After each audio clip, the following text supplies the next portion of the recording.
Do do do do do do do do do do. Exciting times. All right, let's get off this Discord for a bit. Oh, hello. Hello, hello, hello. Good afternoon.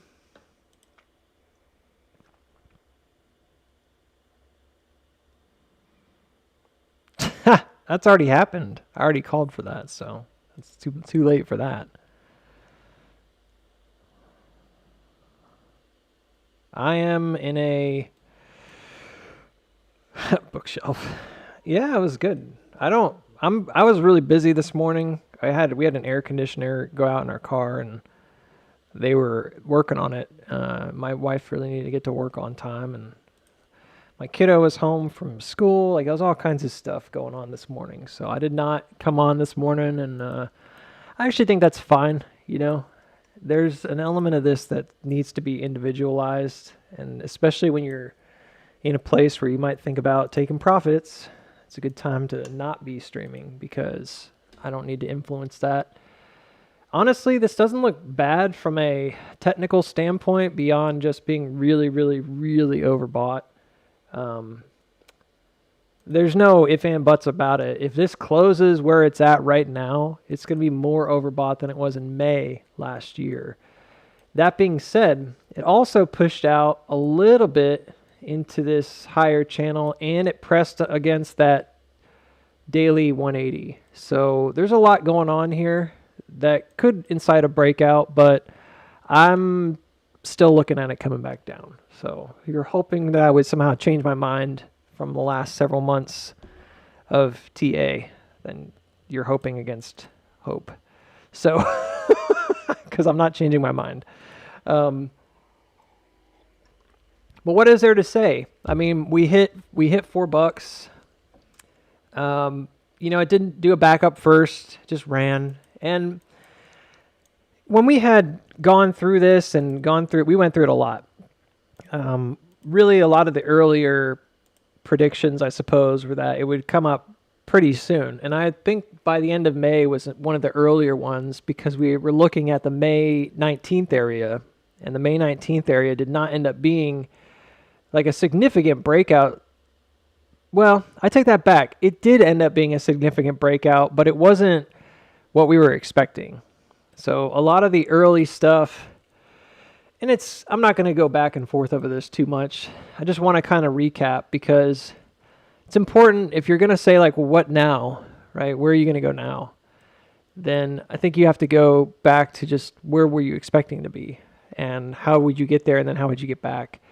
And what we have to do now is just sort of we have to take into consideration what scenario did play out. And there was one in particular that stands out to me, and that was that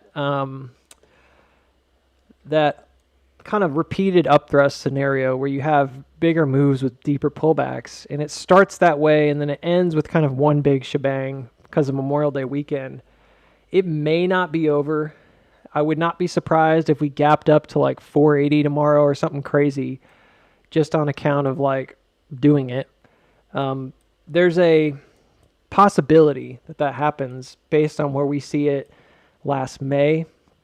I'll just say this. I would not count on it, but it's definitely possible. And the reason for that is that when you look at what happened in May, this actually did close. I went back and checked, just was like, all right, let me see where this was. This does a decent pullback right at the end of the day on May 13th. And that daily candle on the RSI, to me, this is a pretty significant point to make. So that's why I'm making it. When it came back down, it brings it back to like 75. And then by gaming it, essentially like this probably during the day, if I don't know, I don't remember, right? It'd be hard for us to go back and figure out what actually happened. But I would venture that this was close to as overbought as you could possibly get. And probably by the end of the day, because again, this opens really high. This opened like 100% up or something ridiculous. It was like 90% up back in May. And by the end of the day, it closes at 683, almost back to where it had peaked the previous day. Now, from then on, it just kind of continues to go down. But you can see, like, when you look at that, it probably was really high. The RSI that is on the daily, it was probably really, really high at the beginning of the day. And by the end of the day, it had come down to 83 and it closed there. Historically, that's pretty darn high. I mean, that's about as high as you normally see something like this. It is a rough estimate of a swing around, you know, this bottom here. If you look at like kind of the extension, I wouldn't go much beyond that in terms of like a technical analysis. I'm just saying like the flush is about equal parts up as it is down. So the extremity of lows tends to not be below like 19. The extremity of highs tends to not be above like something like 82 or 81, which makes sense. It's about the same variable. I got to say though, and you got to look at this, is important, okay? Where we are right now, if you go back and you look historically at this downtrend, this was the last downtrend that I picked. So there were two, remember? And I said that I thought it was more likely the wider one because the smaller one is very narrow. It would have stopped at 333 or 345 or something like that. It would have been right there, kind of where we opened up. If you had stopped at that one, then this would look like a huge breakout. But part of the reason that I thought we'd go up is because 4 was such a strong target, and it really didn't seem high enough at 340. So I had said, well, I think if it does pull back from 340, we're going to come back up and hit 380s regardless at some point.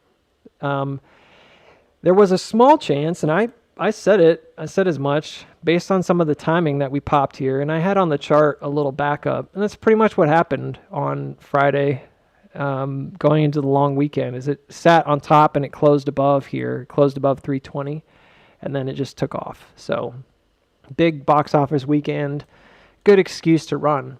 Notice, though, that this is higher. This is actually right now on the daily higher at RSI. It's more overbought than it was in May close. So that's a big deal.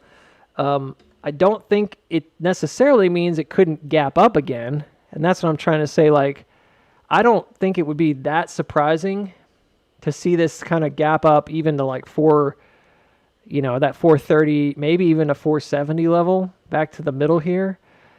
If I'm being realistic, is this high enough? Oh, yeah. Did it come back and hit that bottom? Yep. Was it in line with all the other projections going forward? Yes. Is it between, 360 and 430? Yeah. Did it hit near 403? Yes. Like, there's really no stone left unturned here. Everything else would just be sort of bonus. The 485 or 475 level was one that we thought maybe, it's possible it could get up that high. Really, if you look at the place it's come back to is that January 7th, January 8th region. That's what I said that I thought we were aiming for on AMC and GME. And you look at GME, this is the January 7th region right here. You can see it peaked right here at 35, and that's exactly where it ended up. This ended up being pretty darn accurate. Again, without that backup, it just went straight up. But this is what I had on the chart Friday, and to me, that looks really good. And then I went back and looked at this guy, and I was like, well, that ended up being fairly prophetic too, without trying to be, because this ended up being, this setup right here, if you look at the waves, this ends up being like the middle of the S-curve. And this is a completed S-curve. It's finished. So how off were we? Well, in the beginning of this, when I had measured this S-curve, just to give you guys the frame of reference for like, all right, well, how far off were we? I thought by the 19th. So if you look at that, is that off significantly? Yes and no. It is, I think, off a little significantly because that week, if you had bought options, they would have expired, kind of meagerly. Now, they did pop on the Friday, but obviously if you had thought that, I think it's going to go up on the 19th, you'd have been in a bad spot, right? Potentially, if you had bought too close. So I would say insignificant in that it's only a week later. That's not too bad for a long-term estimation. You have to understand, like, we made this estimation with this S-curve a long time ago. And there were only like one or two different maybe evolutions of it where we had like pushed it out a little bit because we were watching this middle trying to determine where that that was going to set up, but we did this a long time ago. Some of the earliest stuff that I had was like this, where it would come down, go sideways, and then like come back up. Well, it wouldn't have been right there. It would have been like back here. And that was like some of the earliest stuff. So if you're asking me, you know, hey, how do you feel about it? You feel good about it? I would say yeah. And were you prepared for it? Yeah. Did you buy in low? Yeah. Did you make money? Yes. But there's really nothing like negative to say. If you come in and you're hoping that I'm going to change my mind, I think it's just going to keep running. I can't do that. I can't do that right now. Mainly because this is kind of exactly what was expected on that exterior. I mean, the only difference is like timing. And I had a window from about, again, the 19th. Really, like it started on the 13th because I remember thinking that the 13th might be the day. And then we had pushed it out as far as the 13th. So that's a big window. But if you look kind of like right in the middle is where we are. So we had about a month window, which is a long window, but it's hard to know. There was some point at which we looked at that Memorial Day weekend and said, I think we definitely said it, but I can't verify that. I guess we have to go back and look. We were saying that like that could be a catalyst event. Yeah. So nothing here is particularly surprising. You know, if you look at the volume on this buy-in, it really pales in comparison. So why are we then way overbought? Like, why is it more overbought than it was in May of last year? And the key answer to that is very simple. A, there was a lot of selling going on, so the volume is super, super high in here. B, it's a smaller move, obviously. And then if you take that and combine that volume with the gaps that were made, and there was a 90% gap made, right? You see really why that is where it is, why that never got as overbought even as it is now. This is almost all happening in regular trading hours, which is distinctly different than what happened last year in May, which happened almost exclusively. I mean, if you look at the bigger portions of the move, at least half, if not more of that than that, happened in extended trading hours, more like 2/3 of it. So that's a way to kind of gamify the RSI. You know, and I looked at this chart and I was like, well, was this pretty accurate? And it was pretty darn close. I think we were off a little bit again. So I had maybe like the 9th as like the latest date. And last week I was talking about it's possible that they back up here and run up again. You could have a backup and run up. That this is the chart as it is. So does it look like the wave cross kind of panned out? And that's not really the right time frame. It should be on the 4-hour for this one. Let me fix it. There you go. Does it look like it panned out the way we thought it might? Yeah. Well, why not just keep going? Why not just squeeze, you know? Just keep running up. We could just keep running from now until June 6th, right? Yeah, I mean, in theory, it could. Do I think it will? Probably not. But at the same time, I think there's a sense in which you have to just sort of play what you think is the most likely. And I'm not interested in telling you to like pick one or the other. I've said before what I think, and I think that this is likely a buy-in before a drop. There's a number of reasons why I think that, but I'm basically what I'm saying is I think it's iterative, and we're going to do this kind of motion next and see how low we can get before anything else happens. If you're somebody that's like all about the cyclical stuff, you're looking at May 28th thinking, well, May 28th, 2021, we had a big buy-in, and then it had a little backup, and then it just kept running into June. And certainly that's a possibility, you know. But I think that even that, looking at that particular setup, you'd have to have some kind of an obvious jump here, I suppose, that would sort of validate or warrant that. I haven't looked at the 200. I know that on the 4-hour is back here at 315. That's sort of the pocket zone anyways. This would be a middle pocket right here. From 315 down to 3 would be the place you'd back up to anyways to go try to get support. The daily, we're pushing on it right now. It's right at like 4. And then the 200 moving average, I don't even know where that is. I have the 180 on here, and it's right there. We're like right on top of it right now. So certainly you could say, well, if we close above it, that's really strong, right? Yeah, maybe. I would just suggest again that that's a very difficult one to say for sure. Um, the idea of like closing above that level is not a guarantee of a run. Previously, if you look at June 2020, September 2020, November 2020, and really everything else since then, except for this one region, right, where it finally came above, and that was January 2021.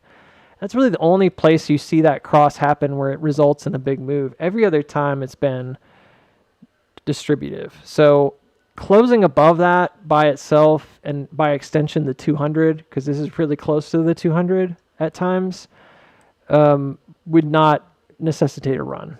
So I know that people say that and they're like, well, it will, right? It'll run if it goes over 200. There's no evidence of that. Like if you were to say that then you would have been wrong like 90% of the time, because this is like the only time that happens where it actually runs, like really runs. Maybe you could argue again back here in August, this was quite the extension. It was like a 50-50 over it. That would be something else, right? That'd go pretty high. That's your $7 to $8 crowd probably talking about it. But I think on the whole, that's really the only place I see it. So I know that there's folks that'll say, hey, look at the 200-day moving average. Actually, I should just do SMA. Like it's going to close above it and then it'll be like super bullish. And I just don't believe that that's personally, I don't think that's a very valid assessment. Again, these are pretty close together most of the time. Now, they've had some major separation recently, but notice how they got really pinched together again right here. And this is very similar to the last time. They came together when this run-up happened, and they came together here. And we'll see. You know, if that 200 crossed above, I think you might have a case, but we would see. Or if there's some kind of a cross here. So I'm not saying it's bearish. I'm just saying, like, by itself, that is a good sign, but it also has happened in the past frequently that we've closed above it here, here, here, and it's resulted in a dip and then a transfer back underneath. So I actually think that, weirdly enough, even though I didn't do it like this on purpose, this could end up playing out to be very similar to what we see, albeit with a steeper drop here. Probably not going back as deep, but maybe going back to test that 4 hour around 315 and then trying to build back out and see if it can cross up again going into maybe early June. And that to me would make sense. And then if you did reject, you'd probably do it again, maybe even coming back up to 380. So even though this wasn't intended to be that way, this actually looks like it could be quite right in terms of a backup with a potential run again. And if it fails, then I think you're going to slip and come down. Now, how would this go forward? You know, might be a good question to ask.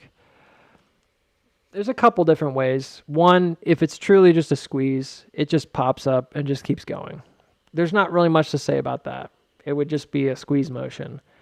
But I think the natural kind of ebb and flow here is to really look back at that big creek that we've been talking about and apply it in the right spot, and then just take a look at what that means. So I haven't really done this in a minute, but previously what we did is we looked at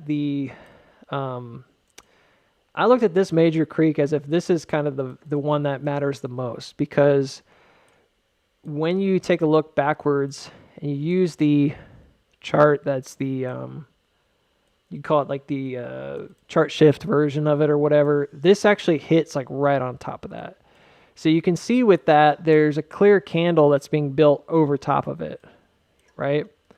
Now, how would we apply that in a forward-thinking way? Well, I guess the simplest thing to do would be to simply look at that and suggest to you that there's probably a multitude of creeks there in terms of like, if you were to trace this to this high versus the next high, you're going to have like a little fan motion right there at the top. All of those to me represent sort of the same thing, which is there's a resistance here coming down and that this was transferred lower. So right now, did we jump that resistance? Yeah.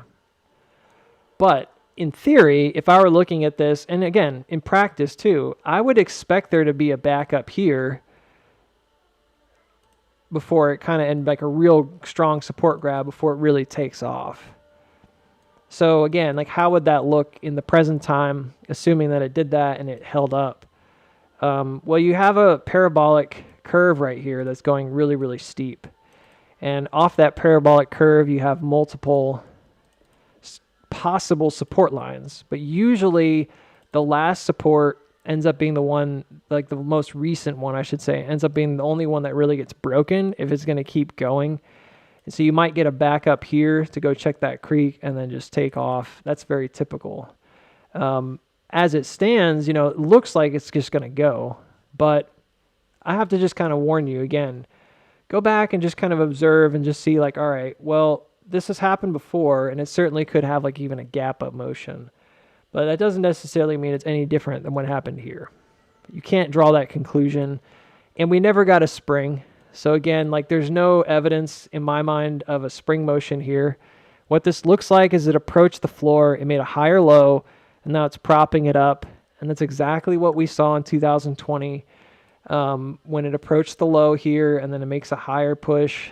There's no real like massive sell-off leading up to this. It's all kind of even keel, and then there's a big buy-in. We know that the on-balance volume hikes up incredibly right here in the 4-hour time frame, and that's been one of our kind of key indicators looking at this. So I'm not changing anything. Like I'm going to still keep the same ideas in play. This was similar. It's a little bit different. There's some similarities. These kind of branch away from each other quite a bit, and I don't really see a lot of interplay until the very end where they kind of come together and cross up. But there's certainly like similarities, I suppose. The big thing for me was whether or not the on-balance volume should be counted as done, like is it finished? So this, you have this massive breakout, and this is what we've been looking at the whole time. Again, there's nothing really new right here in this analysis. I'm just kind of repeating it because it's important. Because you're going to have a lot of people that are fear of missing out right now. You're going to feel it, especially if you're unsure. And there might be good reason to be unsure. You know, if it kept going and you're out of it completely, then that would be a good reason to be like, uh-oh, you know. But you got to decide for yourself. Again, if you think it's going to keep going and keep running up, you're probably in a situation right now where you're going to disagree with me. But I'm in a mindset right now that we're probably doing something like this. And we may even get a little bit of an extended period of upside. Again, imagine hitting $4, which is what we're doing. We're kind of making the same backup right now. We're coming back up and kind of reaching up and then having like a secondary action on the breakdown, potentially, right?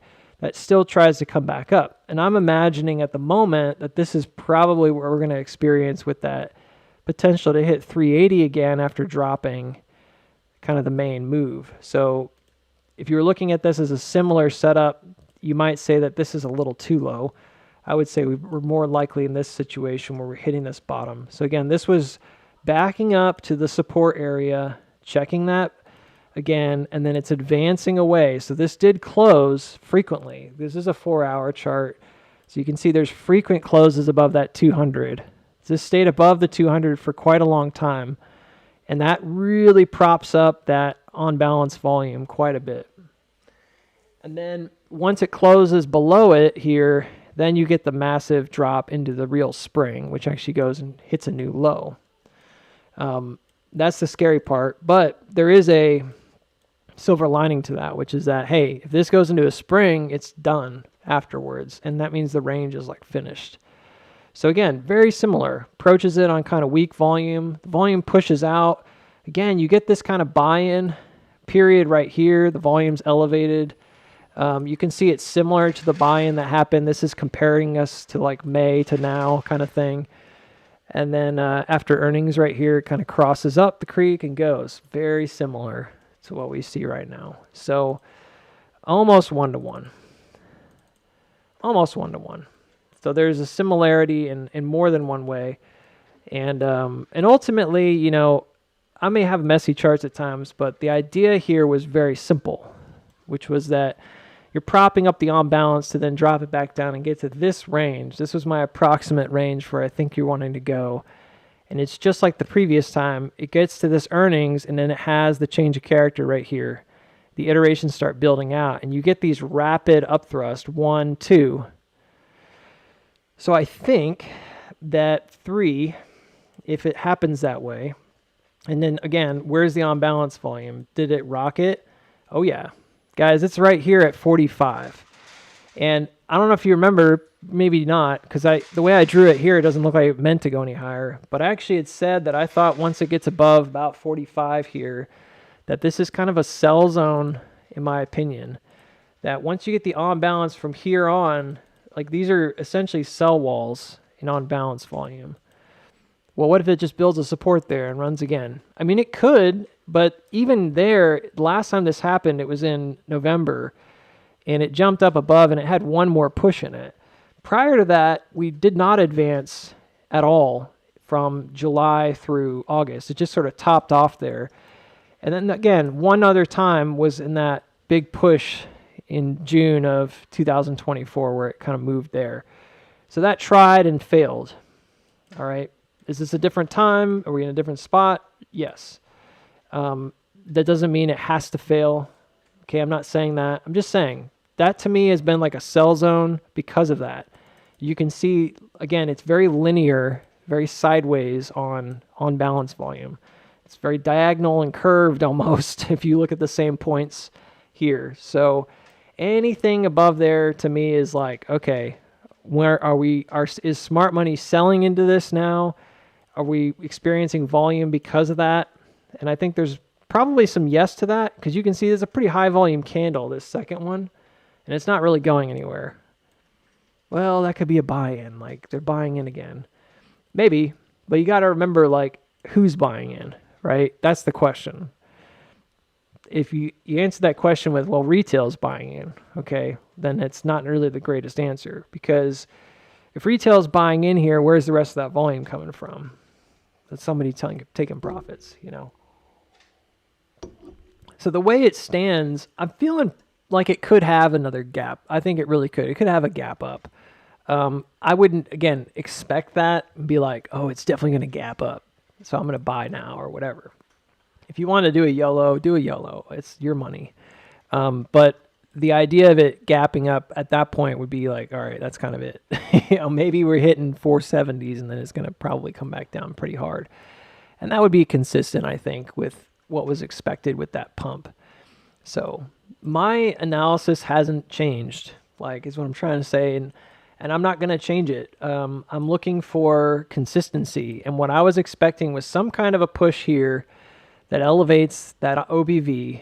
Beyond that, I think you're waiting to see if there's going to be a breakdown.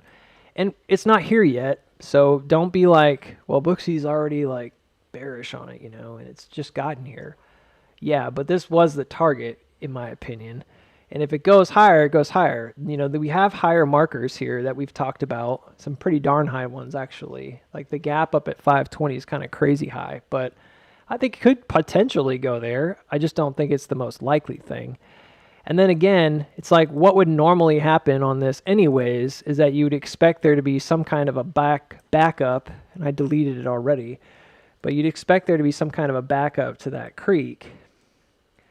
And if we place that where we think it is, right around here, it plays off of where we are right now. You would definitely have an expectation that it's totally feasible that it comes back down to the 330s again before anything else happens. So my suggestion to you is not just to like sit it out or whatever, but rather just to kind of keep it on the technical side and just say, all right, where is that breakdown potentially going to happen? You know, this is one particular spot right here, and that could last until June 16th. We don't know. The other one is very steep, and that's a little different. I might have to even load like a 1 hour chart. It's like right here. So that's another potential. So right now, I don't know. To me, this doesn't really look much like a top. It looks like it's trying to maybe do one more push. That doesn't look much like a top to me. It looks like a consolidation. It'd be kind of weird to top like that.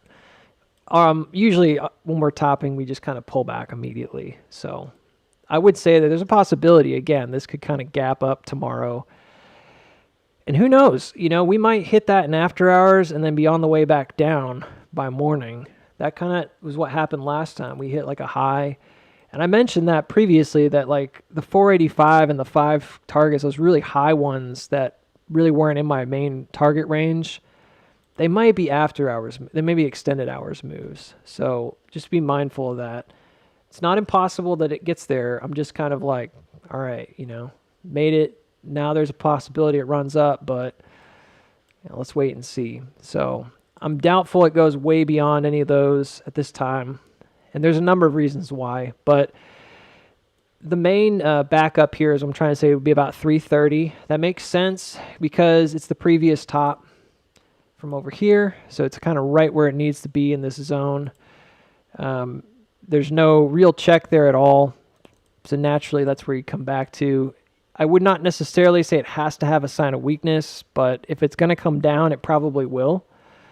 And then I do think that it's possible that we get, I guess based on this angle, we could get a more immediate, this looks like it's going to go again. We get a more immediate pullback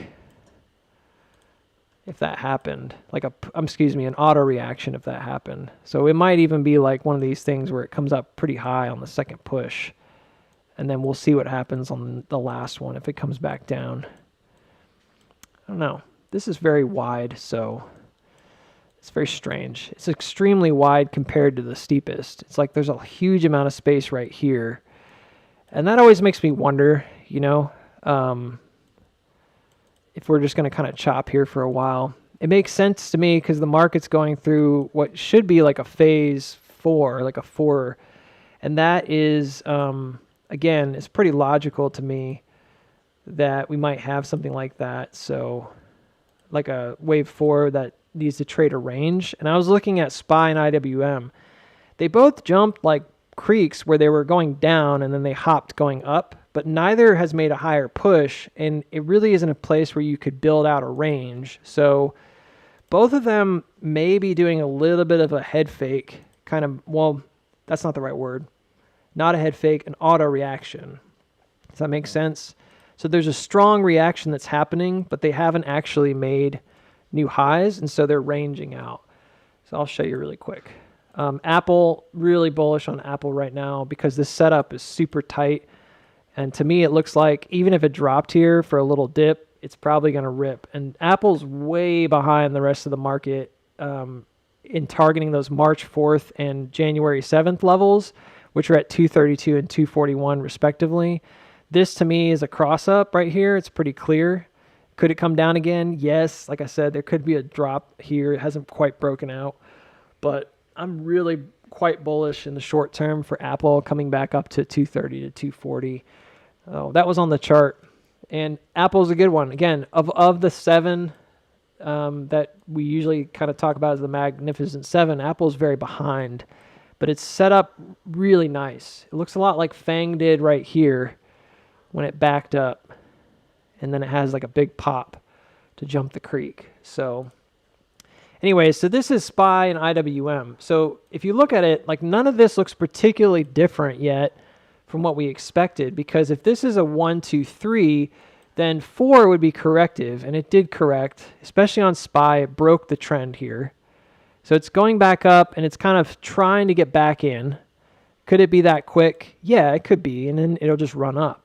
But it's also possible that we're going to just form a range. Like it has not been confirmed yet. And you look at the RSI on the daily, it's kind of like maybe, if it closes high here, it could definitely like cross back up and run again. But because it broke out here and went down and corrected, you're also in a position where I could easily see, and already drew it this way, right? Like it's going to come back up, rebound, and then form a range. So I'm not quite sold on the idea that this is going to be some kind of massive bullish week. I would not be surprised if we have a really good Monday and then the rest of the week is kind of like so-so. Just saying. It's a short week. We'll see.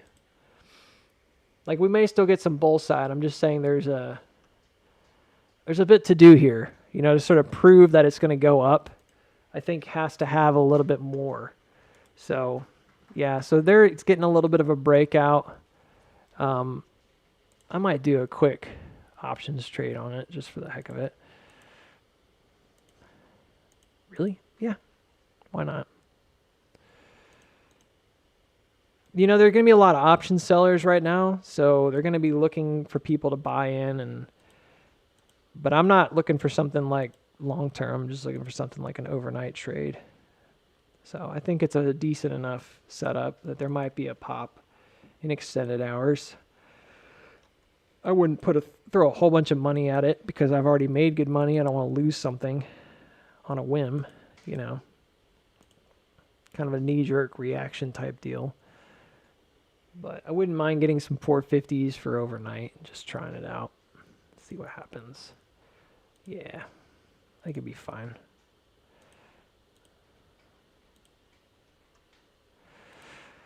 That's about as risky as I'm gonna get. So this morning I bought. I had already bought Starbucks down here at 83, so I'm up quite a bit on that. And then I bought AMD down here around 110 last week, so that's up a bit. Again, same deal. Hasn't really done anything except pop here, and there's certainly space to go sideways. We haven't really confirmed backing up. Tesla's making pushes that are quite nice if you're in Tesla. I haven't been in it for a while. I think Apple is probably one of the best plays right now. There's a lot of negativity around it because of China, and I think that's actually a good thing because it's keeping it from running. And it's really behind everything else. Like it's way down. It's like 20% down over the year, and it's just not recovered yet. So it's a late bloomer. You know, you didn't miss this trade, which is awesome. In fact, it just had a big pullback too over the last several days, and it looks ready to go, in my opinion. So I'm like, I don't see that as a problem. It jumped the creek, M cross, maybe does one more here. It could still have another sideways action here, but it looks really good. So there you go, 408, 407. That's a gap fill. So there's a gap right there at 407. So that just popped for a gap fill. Volume's coming down quite a bit. Again, it's way overbought. So I think if there's anything else that happens here, it's so perfect. It's like right where we thought it was going to be, guys. I'm so happy with this. It's right there. That ledge was the big one, you know. We kept talking about it. It's exactly the same as that other iteration too, where it tried to go back up, fails, and then it goes into a shrinking iteration, breaks out. Just so clean, simple, very effective trade. And, you know, if you missed it, you missed it. I'm not going to rub your nose in it. I'm really not. I will say, though, that it's a good learning experience. And there were a lot of folks that when we were down here right after earnings, we had a lot of people coming into the stream saying that it was crazy to call out $4 and that it was a dead trade and all. I mean, you get the same kind of stuff every time. When AMC goes into these iterative motions, you're paying attention not to just the downside. Downside is one element here, but there's so much other stuff going on. And when you can identify that turning point, the change of character, you get a good buy-in. Was there more than one way to do that? Yeah. Could you have just done like what a lot of people did and said, well, it has the same motion as last April, so it's going to go up? Sure. Simple enough, right? That's not what I did, but it had there's a lot of thoughts that went into that in terms of like what I call iteration, which is repetition of movement and how it changed character right here. And it did. I said it repeatedly. I meant it. This is different. It did not make a lower low like it did here. And then as a result, it jumps up, finds support, and pushes. So the lesson is, if you're going to learn it and you weren't in the trade, is that you don't want to be buying after a 20%, 25% run up, wondering if you're going to get an extra, XYZ. You really want to be thinking about it when it looks like garbage. This motion down here was very tight, extremely low volume. And everything was set up for what I call like a hook. I could not have done any better unless it was just to get the timing better. And I will openly admit that the timing has always been the trickiest thing. And I was off by a week on either side, that window is pretty big. But I'm not upset. And I mean, if you were, and I'm not, again, I didn't get on here to puff myself up. I'm just saying, like, this is what we waited for. This is what we planned for. This is what we charted. Now it's happened. So hopefully you guys made some really good money on it. And I think that there's a likelihood this is going to pull back down to 330. After that point, I think there's a strong risk associated with it. And I need to just be mindful that, like, if this is going to go, what would have to happen is that this would have to back up and then it basically come back up and make new highs. So as soon as this backs up, if this comes back down to this creek level, this is the historically hugely important creek level right here. This red line, right? It represents the trend from August 2022 through August 2023 or whatever. Like the two big motions, the ape creation and then the Judge Zern decision. And it's a shifted down module, but it's there and it's being used. If we do a gap up above it, my expectation is that, if we continue to run, my expectation is that we will, if we're going to pull back, go back down to it. And that's going to be the big test. How do you know when it's finally going to run? You got to watch the volume. If it comes back up, if it holds well and it comes back up, it doesn't make any signs of weakness here, and then it breaks back above here, it will jump the ice again. It will. And that's not likely as fast as it's going to be. I'm just saying that's the motion you'd look for. And once that happens, then you're good to go. Usually what we see is that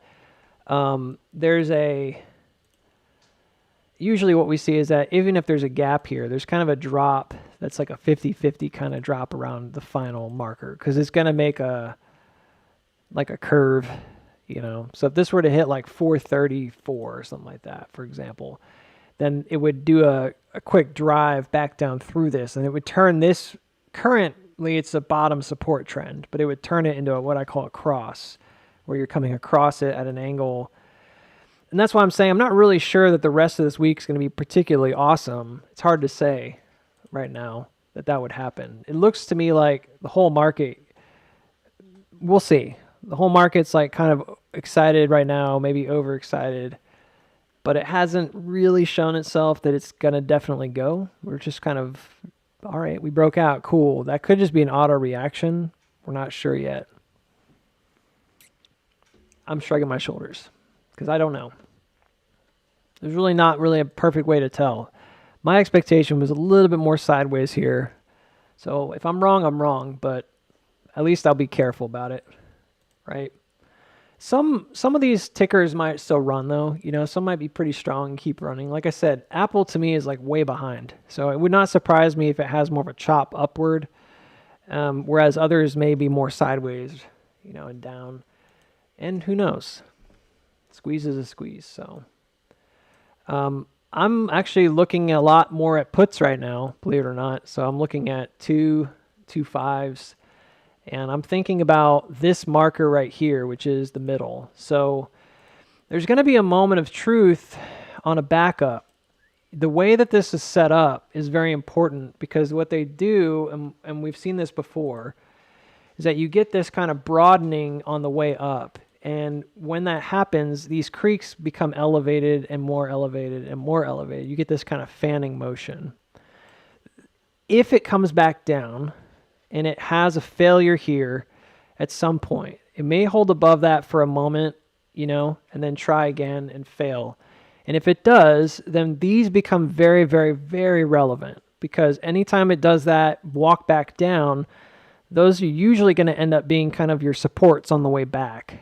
And it's very simple in some ways. And it makes sense that would be the case. So you'd have like a push up here, you'd have some kind of a cat ear structure here, fine. Talk about cat ears or whatever. But then the middle would actually end up being these two guys. So these would end up being the ones that are the most obvious, I suppose, of all of them. So the reason that that's important is because you would then identify like where is that catching, what does that look like? It looks like an S-curve down. Well, does that have to happen that way? No. But here's the thing. Under normal circumstances in like a vacuum environment, if you don't have anything else happen, and this is, let's say it was a hook and it comes back, you would stop here and then you'd have the walk through down. Later, you would look back and you'd probably say that this was like the big paw.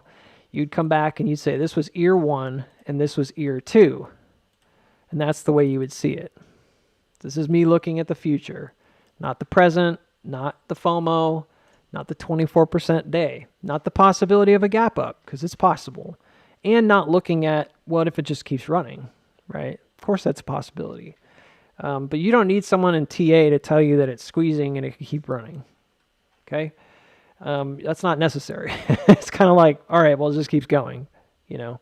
I mean, that's why I really wasn't that concerned about not streaming earlier. I was like, well, what am I going to say? It's up 20% and it stayed that way the whole day. It's like, we're just going to talk about this, right? So this to me would be the motion that you would look for. So if it hits like 435, for example, then the middle is going to be this guy. Now this is a bit tumultuous because you have two markers here. One's 320, one's $3 on the dot. I actually think $3 is more likely that based on this. So when it walked down, it hit that support first, backs up higher, and that's a little bit of a change in direction, right? So it tries to push higher. I think it actually ended up double topping or whatever. But that's important because this ends up being the stopping point, and that's the $3 mark, $2.99. When you look at the rest of this, this looks like a weakness, distribution, and then a rejection, an attempt to push over it, not quite, but it backs up, holds, then it jumps officially back here. And then this is like the bigger move. Like as soon as it kind of breaks out above 3, it doesn't really look back. That to me would be the strongest contender for what I would call like the middle of an S-curve. So there's two spots that it could go around, but that one's a bit stronger. This still looks like a $2 S-curve. So it still goes down to like near 2. Also, in addition to that, I have to go back and just look at like, all right, we've got these parallels going up or these fan lines going up. What happens if it comes back down, right? Where are those guys at? Again, you're looking at kind of the opposite ones. And there's a few like contenders, but the biggest one is probably right here on the 281 jump. Because of that, didn't come back down all the way. Sort of like the earliest. Like this first iteration was actually right after earnings or on earnings. It jumps over the middle, but this actually came back all the way. The next one does not. It kind of came back early. And then I was talking about how, well, it sort of skipped it. It didn't really come back down. So maybe it won't because it did a 618 retrace here when it came back to 284. So I thought, well, maybe it's just going to cross up. And it did. And then it didn't even do another one again. It just kept going. So the cross up is basically done. It's done the 1, 2, 3, 4 now into this top. And we're just getting like extension on it. So this probably is one of the best places to look back and think about, all right, what was going on here and where would those creek bodies be? And there's quite a few, but I think that the biggest ones, in my opinion, are like right there. And these represent, again, in my opinion, these represent kind of like your main, I wouldn't want to put the better word to put it, but the resistances, right? Like this is a really big deal right here, this push out with that backup. I don't think the 3 is as important. I know it's significant, but I feel like that's more of like that middle level here. And if it goes back through it, it's going to catch on it like it did back here, but not likely go anywhere else. Well, how does it get down there? It has to have bad news, right? Maybe. I don't know what the bad news would be, but maybe. You know, maybe there will be bad news. I didn't know there was definitely going to be good news here either. But that didn't stop me from charting it. Did it? That didn't stop me from suggesting that it was going to happen. I don't think it's going to happen. There has to be news. Okay, well, it'll be there if it's meant to be there. So there may be some situation where there needs to be like news here. I don't know. The point being is that when you go for a spring, at this point, 239 is the low. If this is like a shallow S-curve, we could see something very simple where it hits like 237 or 238, or 226, our favorite number. That's for people that follow this stream all year. It could be a shallow S curve where it doesn't go down that low, I don't know. I don't know for sure exactly where it would go, but I think that this makes sense to me as a spring, as long as the on-balance volume drops. But then again, if it does a full S curve from wherever the top may be, we're not necessarily done yet. And it does make sense that this would come down really low. And these targets definitely look correct to me in that regard. Now, where is that? That's actually August. So the way that I have this drawn out is this is the rough estimate of where the August earnings is. You might be thinking like, well, that's kind of crazy long. Yeah, but it would take a while if this is going to walk backwards. And if the goal here is truly and honestly to back it up to get that on balance back to those low levels, which is what we saw in 2020, then it actually makes sense that it would take a little bit of time, because you're going to really generate a lot of potential buy-in points. There's going to be people who are saying it's going to go to the moon every time this thing backs up and has like a hook. So no matter what happens, right, you're going to generate that interest. So this is why I think a longer backup here makes more sense. And I'd previously thought that it may go as early as July. Now July 11th is a catalyst because of tariff stuff. So again, would that make sense to be a level to come back down to by the 11th? Yeah. Back to 3 by the 11th, sure. It looks like a normal backup to me. Like, it just looks like something that would happen anyways. Even if this were bullish, you'd be like, oh, well, it pushed higher and then it's got to back up, right? And come back to this $3 support. It just kind of jumped over it. Wouldn't it come back down, build support, and go? Yeah. So, I don't know. To me, the timing doesn't really look wrong. I'm just saying that I've had a few windows, but they really have largely been between July and August. I don't really believe in the June window. I think this is like a fake, I don't want to say a fake squeeze, but it sounds kind of weird. I think this is the squeeze that starts AMC towards a spring, and it does propel GME up and keeps it stronger. I think GME is going to be a completely different looking stock by the time August comes around. I think GME might have a more solid build out high up into the 40s and 50s.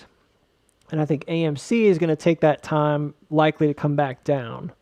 So we're talking about apples and oranges here. They're both fruit, but they're not going to be the same flavor, in my opinion. Okay. I think we're going to likely see a bounce here. And then I think the rest of it's going to be pretty straightforward. So if I get it wrong, it'll be wrong maybe by some margins. But if I get really, really wrong, that would be like a case in which it just keeps exploding. But that's about the only one I can think of.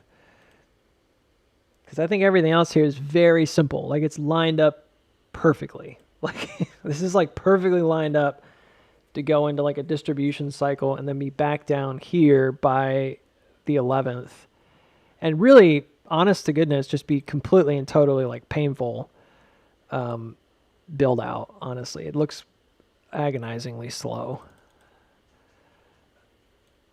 So I'm not sure about this part. But anyways, so let's look at the on balance real quick one more time. I keep trying to draw the cat ears, but it may not be that simple, because you could have multiple little tops here. Not really sure. I just think this is very likely. And then if that breaks,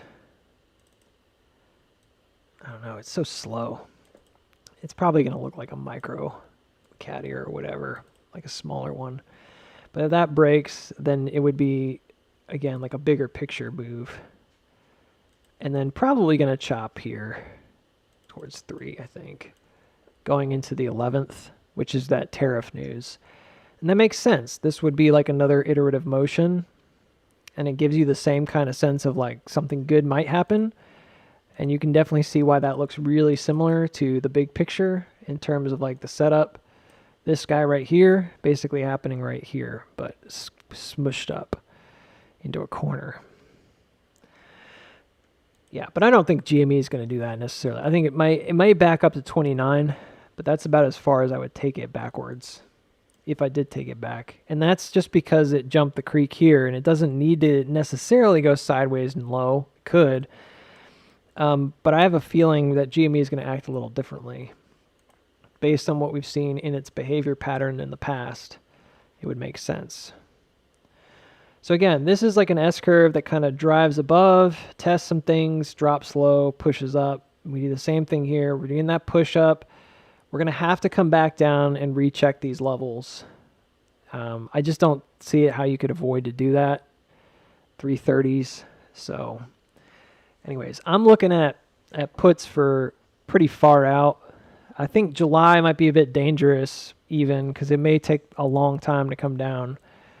But if you were looking at like August, it's kind of a win-win in some ways. If you're able to get the buy-in later and it does come down, you get a really good buy-in. And you could also play downside here, which, I've kind of stressed that I'm probably going to do.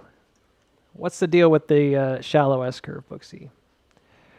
Well, one thing that might be possible is if this ends up being like good news somehow, and I'm not saying that AMC hasn't really been that drastically affected by the tariff news, so it's a bit bizarre to think that it has to be that has to be the spot. Last time, if you look, we were actually near the bottom already when the tariff news hit, and it actually ends up forming the bottom. So it's possible that this actually comes down really fast, and it's already down here. And in which case, I'd be kind of bullish, to be honest. If it's already really low and below the floor, at the floor, I'd be like, great, this might be really bullish news, And if it's higher, maybe we're going to get some kind of hook. But anywho, I digress. So what I would say is that this actually makes sense to me, but it doesn't have to be like that. And I'm really just focusing on the on balance. And to me, that's a big deal. So when we get to that point, nothing else in my mind is going to make as much of an impact as that on balance volume. And the most error could probably be found here if you wanted to like pick apart the stuff that I've done, because this is one thing that's extremely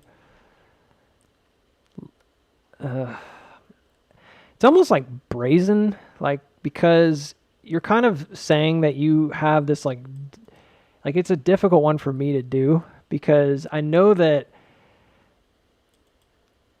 as much as I like charting and I've learned charting, like this is one of those things where it's almost too theoretical, where it feels like it requires more experience to say something like this, to like know why this is happening, and I just can't give an answer. All I can say is that in 2020, this was the reset, and it went back to this region, specifically like where that initial hook was. And the initial hook is back there on September 1st. And everything else from that point forward makes sense. But it requires that belief that is the level that they're going to need to come back and test. So I don't necessarily think it has to drop below this point. I'm not saying that. It just did in 2020. So I'm kind of using the same metric. And then there was another bottom formed right here that kind of builds out in an important way later. So I've put it in this zone. There's a lot of consistency here beyond that. Okay, if you look at these red lines going up, they're kind of strange, right?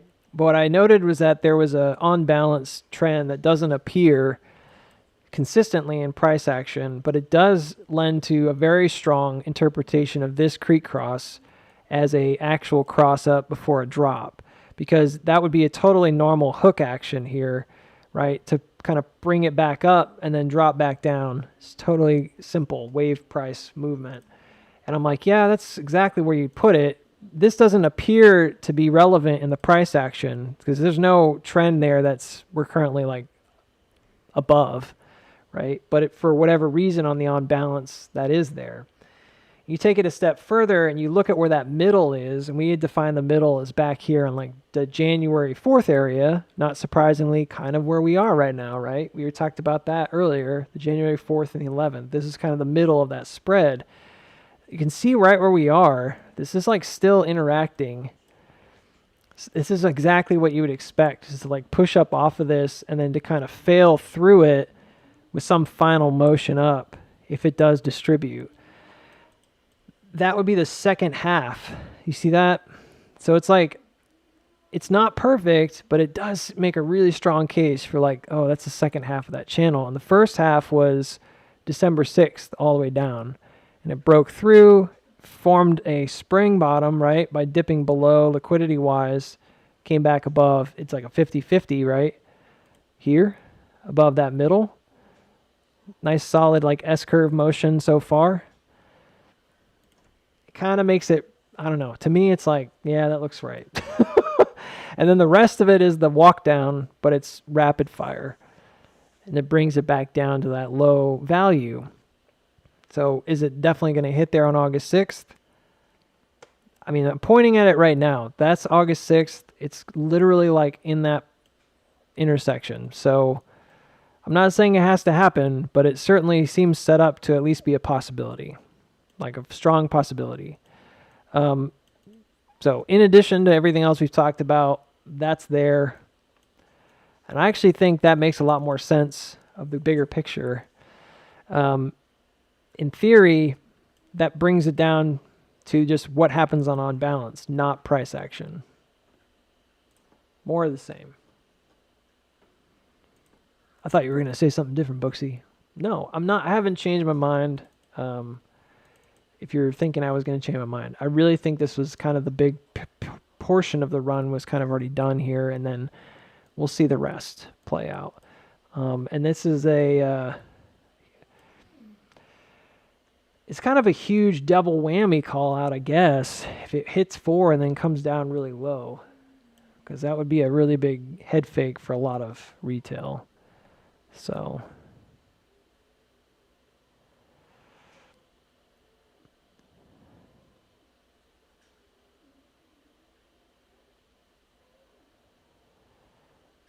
how confident are you that Apple moves? It looks like one big fat bear flag. That doesn't look like a bear flag to me, but I know where you're coming from. I could see like the 1, 2, 3, 4, 5, where maybe it needs to drop low again. I could see that argument if you think it's like an impulse the other way. I don't see it that way. I see this as like a wave bottom. So again, if it goes down, it doesn't really bother me. So I need to start with that. Like, it's possible, but this to me is a wave cross. It's pretty straightforward. So this generates right here resistance. This pushes that resistance right there. And then it's chopping down until it gets really oversold, and then it jumps the resistance. So the next movement is build support. This just came back down and hit that mark. It may need to do it with the, maybe. It might need to do it with the moving average. That's what I'm saying. Could still come down again. But I don't see it like, I see that as a pretty simple, straightforward reaccumulation right here. Like, this is a buy-in right here, and then it backs up, and now it's going sideways. But I'm not seeing anything that signifies that this is super bearish. It's making higher lows, and it's developed a bottom, and it went back and tested that bottom. Again, I'm not seeing anything here that's particularly bearish as a range goes. It didn't hit below there. It stayed higher. And now it's trying to test a widening. And the widening breaks, it's going to head back up towards 210. But I think this whole motion, if it goes up to 210 here, it's likely coming into SOS territory, which would be the top of the range right here. So, like, I see it really as a simple equation of where would that go if that's a 50-50. They generate these drops, the market does, and they're not irrelevant. Like, they're really important. And one's around 207, the other's around like 211. This is a previous level of support when you look at the hourly right there. See that drop from there before, same thing here. When you do the 50-50 from there, it's possible, again, this could come down for a spring. So like if this is a reaccumulation, does not mean that's the end.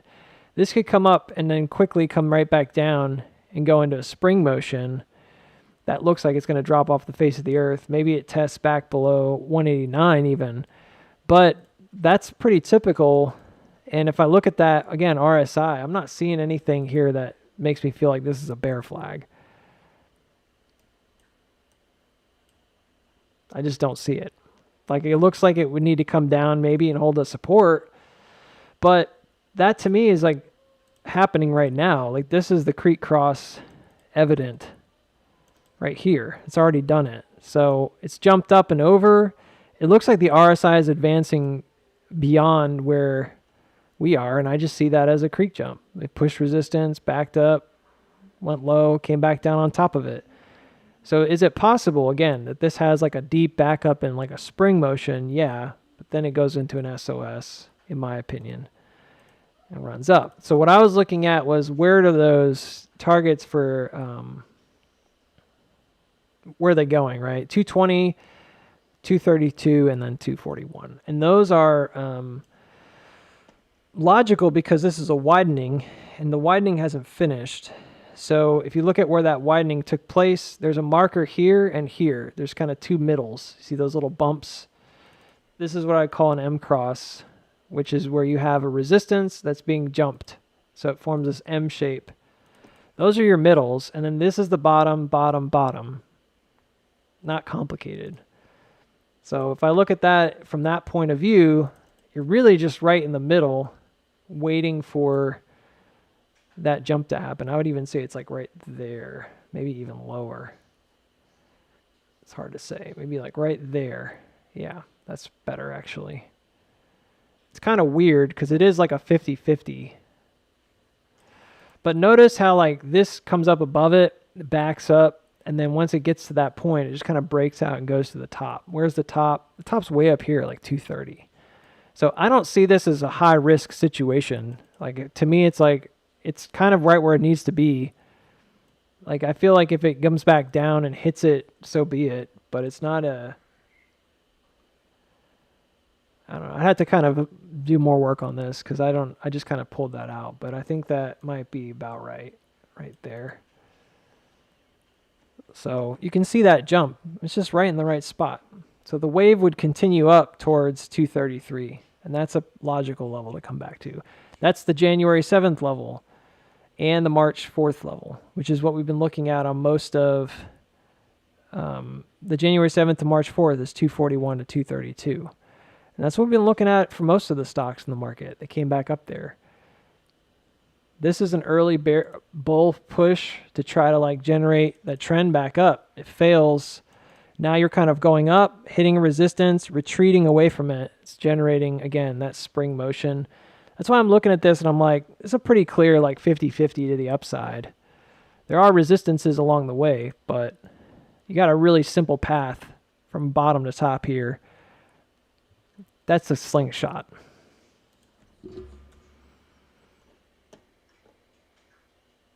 If you didn't like the call out on AMC because you don't like the way I do the slingshot stuff, you're not going to like the way this looks either. You're going to think it's bad too. Okay, well, AMC looked bad too when it was down here, but it's generating like the setup for the move. And that I see something very similar on Apple. I just don't know about the spring. I think there could be a dip. It's possible.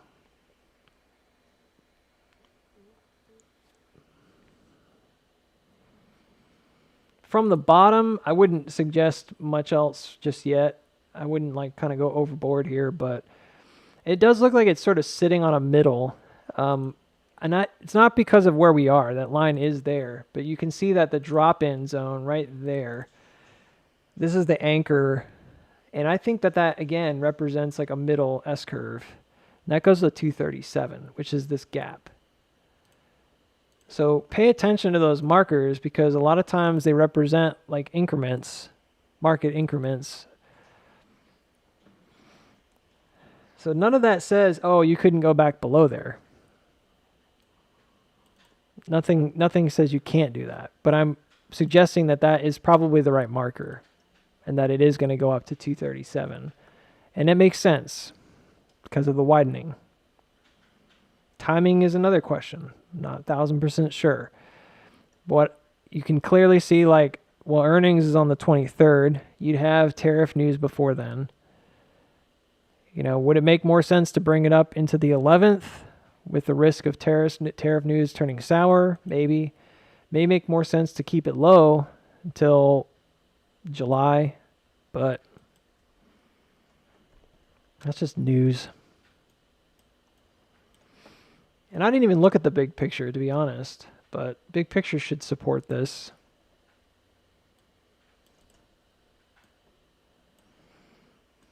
If I'm right. Whoa. That's the link for the YouTube, I think. Yeah, I mean, approximately. So that's like the wave up right there from previous time.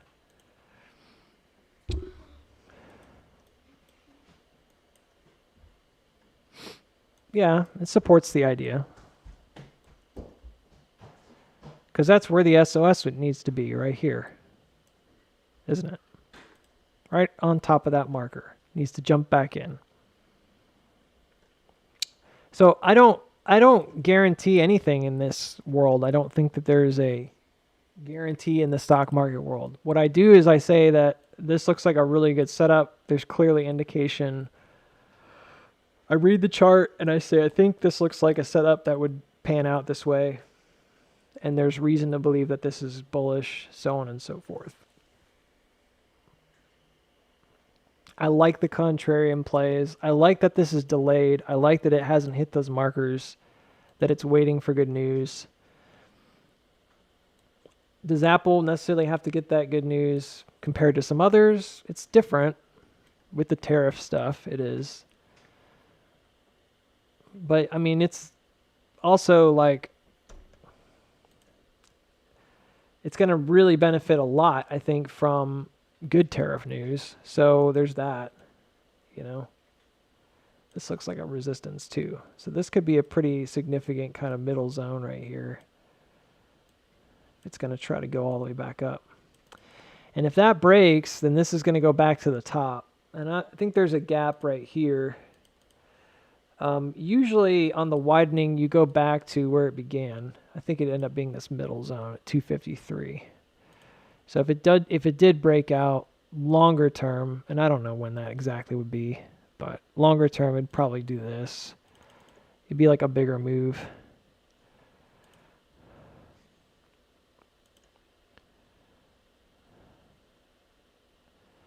Oh, actually, that works quite well because that is the middle right here.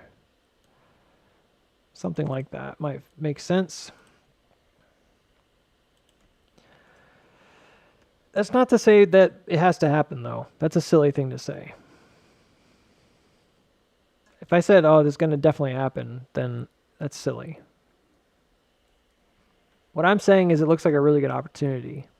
So, and I see a similarity to Fang in the way it's breaking out on these widenings, where it's kind of hung up a little bit on what might be considered like a middle to the whole widening, which is very strange because these are very different sectors, but I can see that similarity. It's hard for me to ignore it. And actually, you can even move this over. And so it's like, yeah, there's a possibility this drops again, for sure. But the way it's setting up is it's jumping over the creeks. So it looks really good. And it hasn't yet reached the top. So there's just a lot of positive upside based on where it is. AMC is a little different. You know, it's already kind of made that move. I'm really looking now downward. Did I already cover GME? Yeah.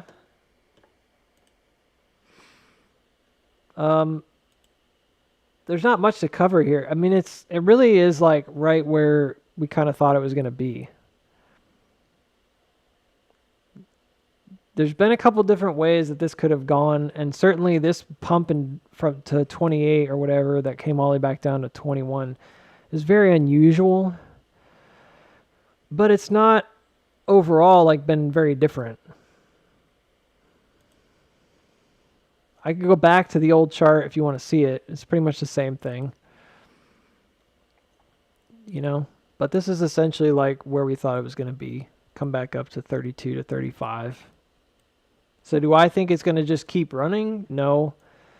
Again, like going back and looking at where this was, is GME a little bit better off in terms of RSI, etc.? Yeah. I mean, it definitely has more room to go, I guess. But both of them are extremely overbought right now. And it makes sense to me that they would have a rest period to cool off. This is kind of right in that middle where we thought the M cross is going to come up and then maybe come back. It's not really that complex. It's super straightforward. It's an S curve, 1, 2, 3, 4. What happens after 4? Back. Like backwards. You know? 1, 2, 3, 4. Usually after 4, you get the bigger backup. And because it jumped really low, it jumped at like 29. I don't have any at all. I'm not worried at all if it comes back down pretty far. I think this could end up chopping for a bit, potentially, but well, if it just keeps going. There was a scenario that we talked about last week that I just sort of very briefly, I think I drew this thing. I said it just looked really different, and I wouldn't want to do it right now, and so I didn't. And that is if it comes above this blue line, which is the waveform, and it kind of stays above it, which did happen back here, just to be clear. Like there's a similar potential because this actually hits, it may look a little odd. Let me put this on the full screen.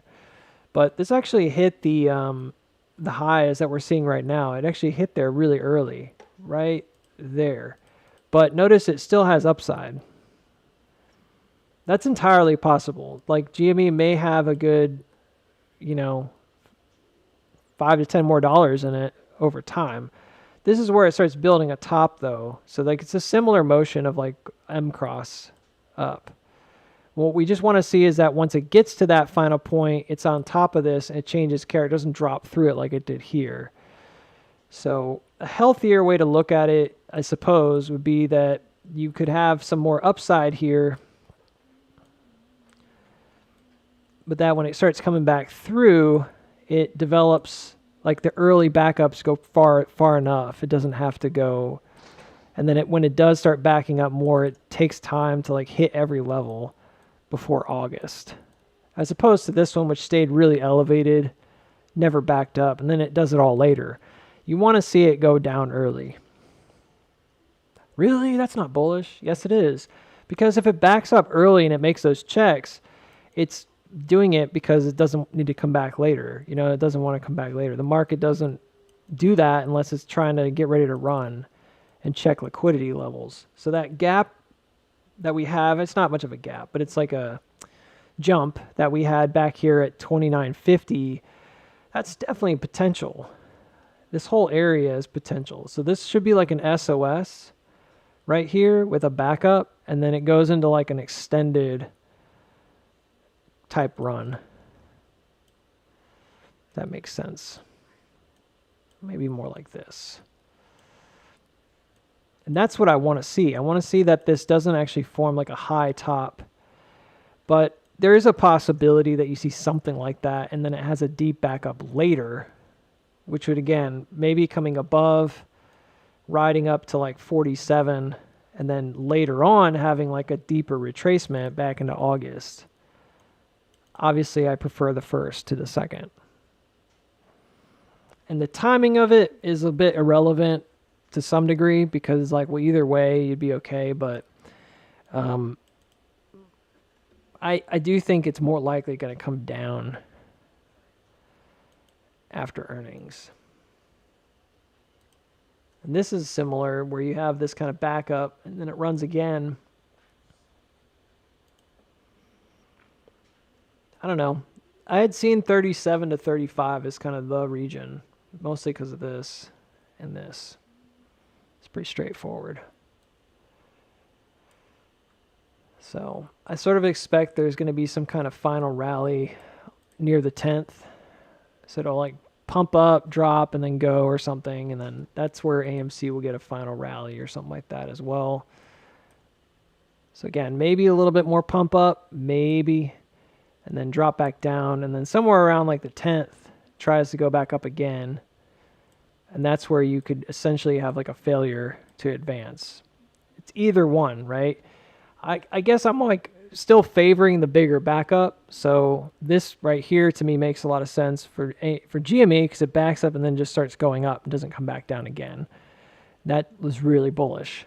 For AMC, it's a bit bizarre because I'm kind of saying the same thing, but I'm saying that here, when it starts going up, it kind of goes the opposite way. But that's because of what happened in this area. So this is December. And if you go back to where we are in December here, you can see that like GME continued to the upside after this earnings report in December. It just kept going back up. And then it has a backup later, like towards the end, comes back down, but it never goes like to a new low.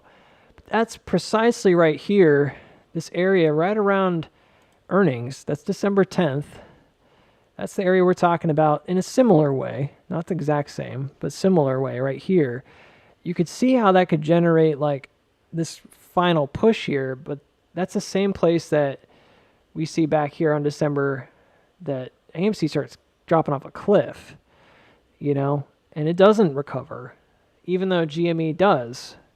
So GME in the meantime has this kind of bounce and then recovery back up high. And AMC is going down until recently, like May. I see these as iterative motions, is what I'm trying to say. So I think about this, how would that work out on a smaller iteration here, playing up into the corner? I think it would. I think it does a little V-shaped recovery like this, plays up into the corner. But it's probably stronger than it was before, so it does it a little more aggressively.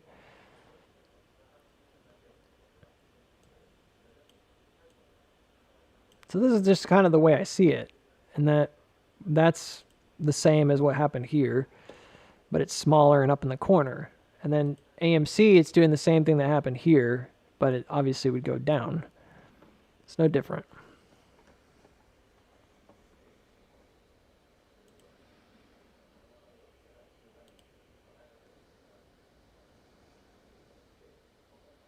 Well, anyways, that's it. Day's over anyways. We'll see what happens tomorrow morning. It went to 4. It kept stayed above 401 and going into close. I'll probably stream tomorrow a little bit. Double top breakout is bullish regardless of RSI being oversold. Just be careful. Technical rules do apply, but I think that AMC has proven time and time again that certain things are a little bit, delayed. Like this example, for example, this did push over that top on GME. It looks good. But you can see this as kind of an SOS with a backup and or a very simple equation of like, oh, it's a cup and handle. Well, then it comes back down to lowest 27. You can have a 50% backup. So the handle has a lot of room. It really does. It has a lot of room down here. There's really nothing preventing the market from backing up in this time period. You've got a really important,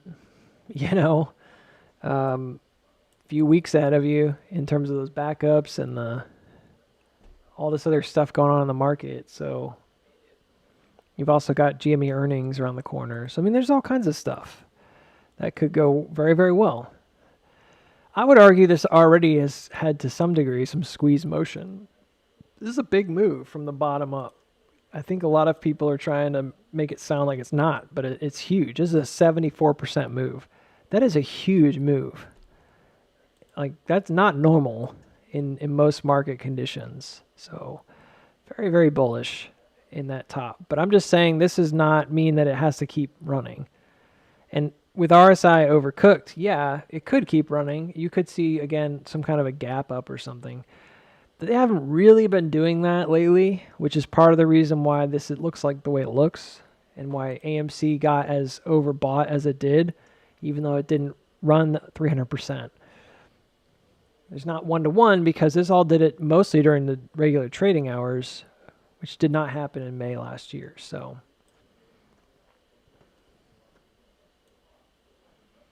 I don't know. I think we need to get the spring. I think we're going to go for it. I'm just going to leave it at that because I know that there's people that'll disagree no matter what I say because they really want it to go, and I get that. But I really genuinely do think that we want the spring.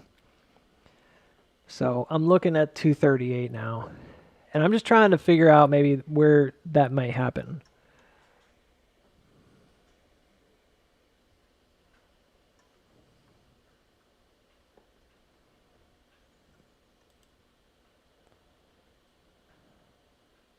I don't really believe that that's fair to me, AMC Ape.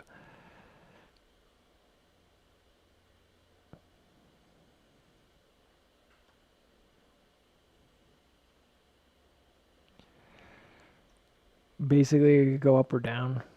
Come on.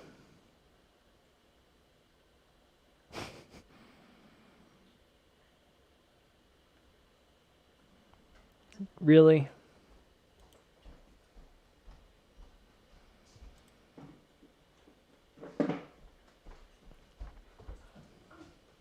Like, of all the people to say that about, I understand why you're saying, like, maybe right here, but I don't. That's not really fair to me.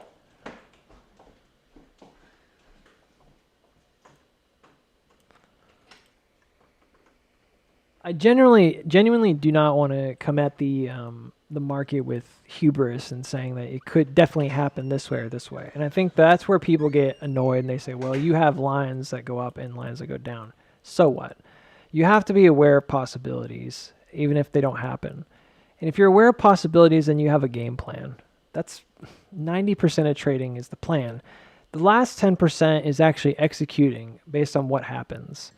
All right, if it goes up here, this is where I'm going to be doing this, this, and this. If it goes down here, this is where I'm going to be doing this, this, and this. But seriously, to say that for me right now, on today of all days, is kind of ridiculous.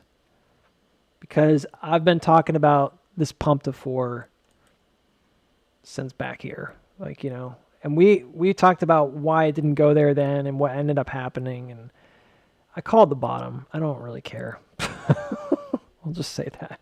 As I did. I mean, when it happened, it happened. It was the change of character. We knew that there was something good. Was there question marks? Did you ever falter, Booksy? Yeah, I did. I'm not saying that at any point like that I was somehow like 100% convinced. That's never been the case, you know? But this certainly was like the micro iteration right here. And there's nothing else to it. Could it have come down? Maybe. Was there a possibility it did a low spring early? Yeah. We threw all those into the formula and we looked at what would happen and it didn't happen. So it's not like the end of the world because you explore other things. And if you're looking for somebody who's just going to say up no matter what, or just going to say down no matter what, because they just need to pick something, then that's just not me. And I'm not embarrassed by that. I really genuinely think that there's reason to be skeptical of certain moves. And I've already talked about this for a long time, and I don't want to go through it anymore, but just again, this is the, guys, like this is the chart right here. This was not drawn today. This was drawn like forever ago, back looking at the 19th and how it might break out and go up. Maybe it goes higher, maybe it doesn't, but give me a break. Like that's been the chart for the longest time.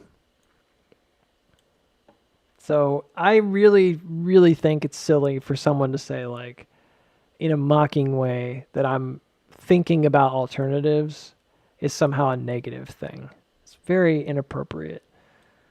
And frankly, like kind of disrespectful because, and I mean that in like not a I deserve respect kind of way, but more of like a what are you doing with your life kind of way. Like you're just choosing to live in that mode of like, I'd just rather just mock you instead of be appreciative and grateful. I didn't ask for any money from anybody here. I didn't tell you guys this had to happen. I didn't have to sit here for 5 months and talk about this setup and possibly going to 4. I'm sorry it took as long as it did. I'm sorry I was a week off, but I didn't have to do that. And so it's just, you're getting free information, you know? It doesn't make any sense to me to then like poke fun at somebody because they're talking about possibilities. Like I still believe that this is a possibility, that it's going to come up and then drop. That's what I've been talking about for a long time because none of this other stuff really fit the mold for what we wanted in that drop. I don't know for a fact that I'm correct. And that's why I have to say it's possible that when it backs up, it jumps over. That's a silly thing to argue about. It's silly to argue that couldn't happen here. Well, it could, you know. If this jumps up and makes that run up, then this is where it's going to happen. We will see it happen. It'll come back up above 4 and hold. But that's not me saying it's 50-50. That's not me saying I'm going to flip a coin. That's dumb. That's a dumb way of looking at probability in the market. The high probability has always been the same, which has always been, we're going to formulate a bottom right down here before we get to lows. We're not going to hit a new low yet. We're going to go back up to 4, and then we're going to sell the crap off and go down into a spring.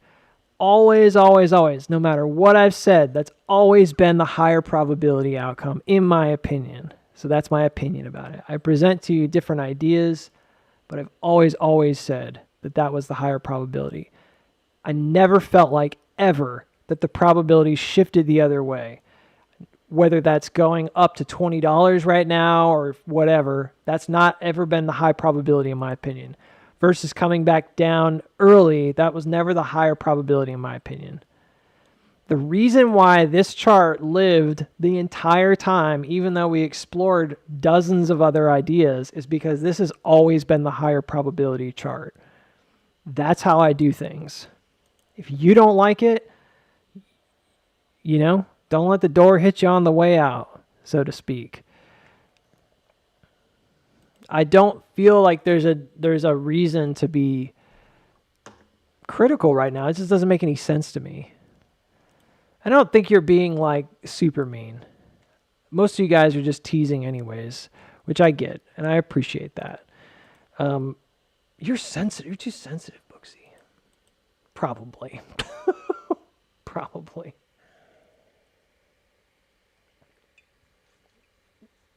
Not probably. You're definitely too sensitive. You're 60-40 too sensitive. I am. I have a problem. You're probably not being mean. I feel like I've seen your name a lot, so.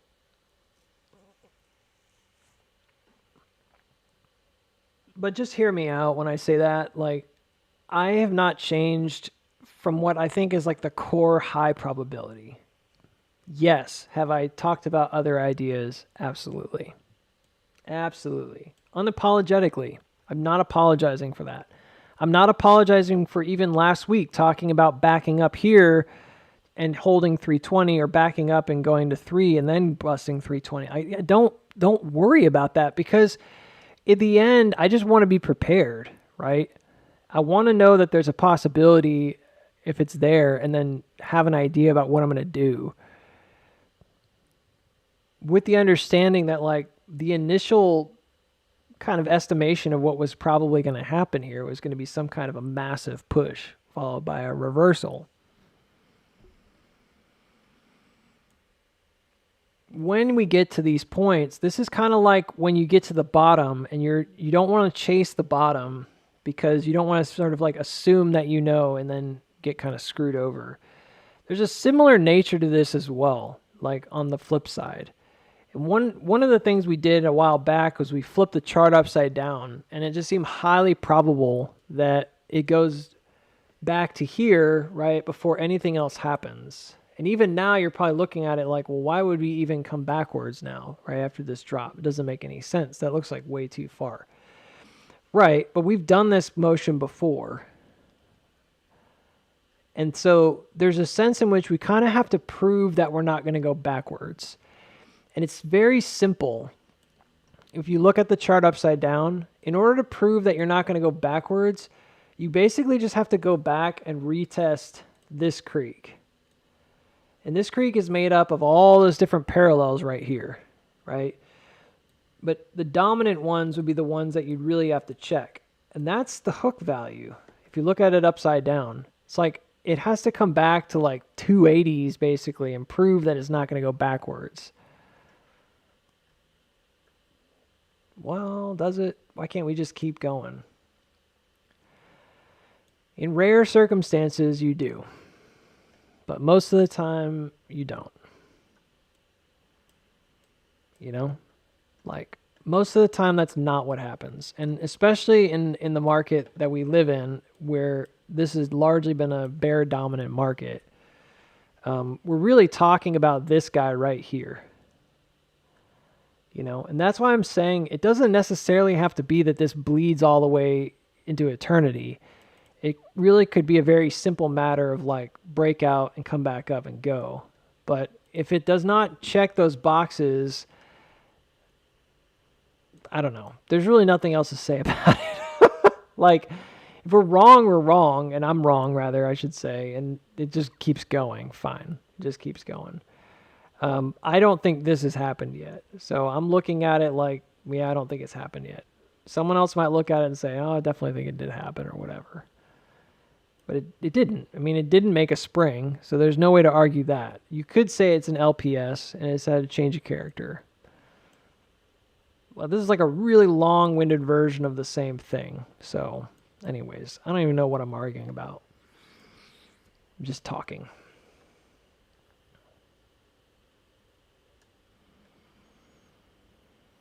I think the big thing for me is that this made a lot of sense for a variety of reasons as a strength signal back here, and we needed something like that, and we didn't have it, and that was a big part of the reason why I thought we're probably going to come back and hit 4, but beyond that, so it has to kind of break over that line, which just happened. So you see that marker right here, and then this marker right here.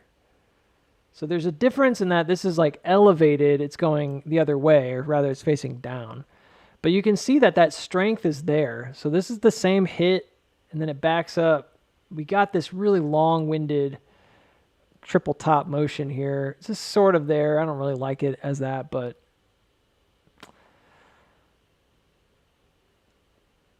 it's the same motion. This is a sign of strength, basically, is what I'm trying to say. But it also then turns into a kind of like a reverse check.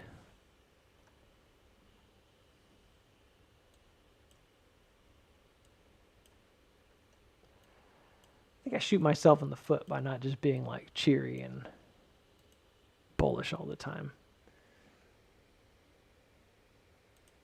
Probably.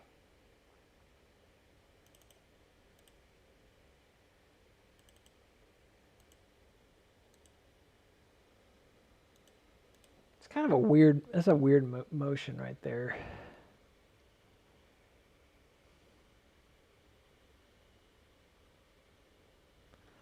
It's such a steep drive. It's such a weird one. To me, it's so very strange. It did everything it was supposed to do to break it, but it's just very, I guess, because the, well, I haven't looked at that. I don't know, that's a little different, though. I don't really want to get into that right now.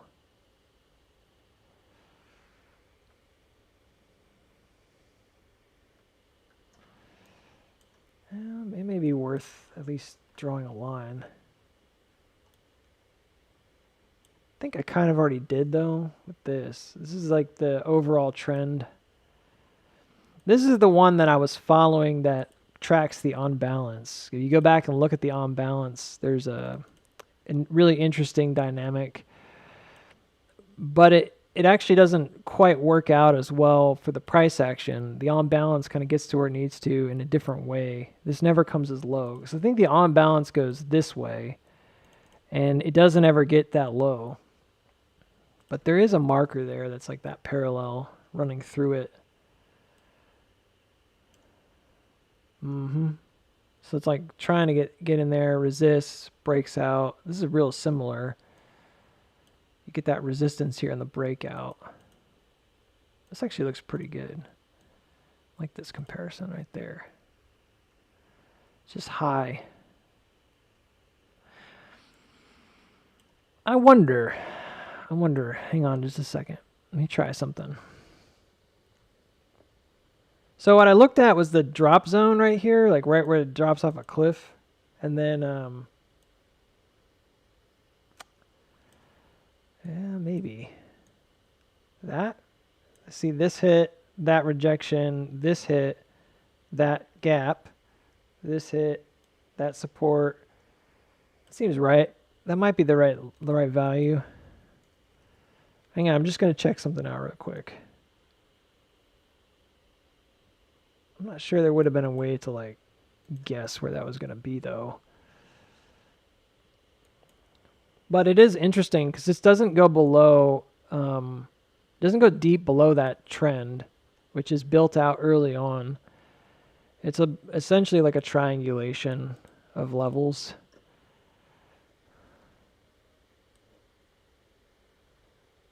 It's a little different right now. We don't really have that same.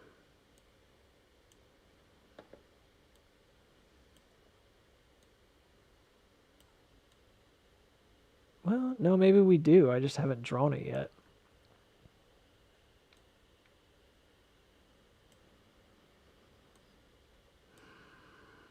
I'm kind of using this because I thought that that was like the main one. It does look like it. Like this would be the big buy-in right here, that big value candle right there.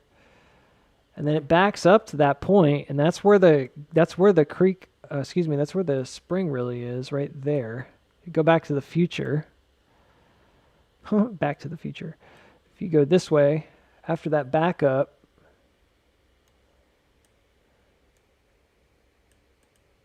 that's very close. That does suggest 180s though. That's real low. Real low.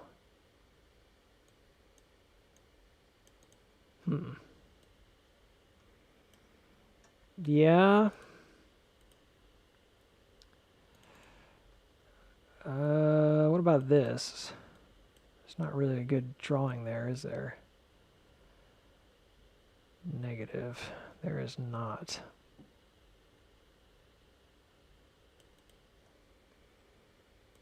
So it's not that curve. It's like the shoulder markings for that, which are here and here. Which is actually on the other chart. It's kind of interesting. Which is like this guy. I think I already have it. And then this guy. This is ugly. It's like really wide. But yeah, it's the shoulder mark right here. Right there. 1, 2, 3. Not 1000% about that.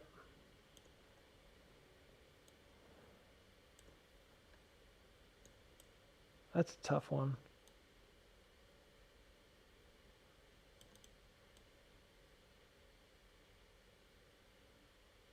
Let me flip that back.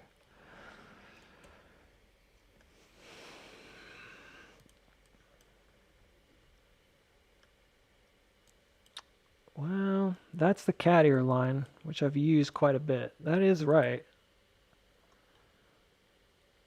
That's really what I just drew. So I don't know why I did that, but I basically did the same thing upside down, which is fine. I just didn't notice that that was the same marker. Oh, well, that's the trend then. We're probably going to go hit.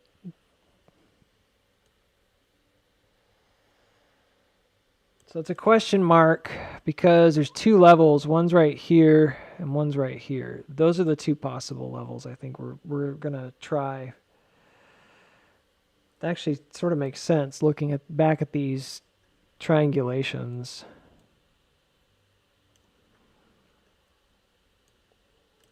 So then where is that come August? One's at 237, which would make sense. That's a new low. It's 239. That's barely low, but that would make sense if it was really slow. Come all the way back to like this one. 237. Super slow. And the other is like 211. Also super slow. Neither of those works with the beginning though in the way that I would want it to. Meaning like, do you see this right here? It seems to be really important because they're generating like a setup for continuation later. And then on the way back out, that's what's used here. You can see the setup is fairly clear. So I think that is one of the main, if not the main lines. And then when this backed up, use that sign of weakness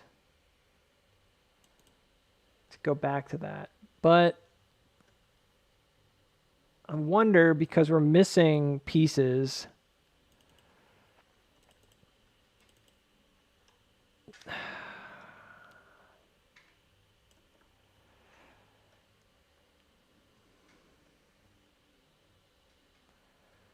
see, like technically that could be it, but then if you look back at the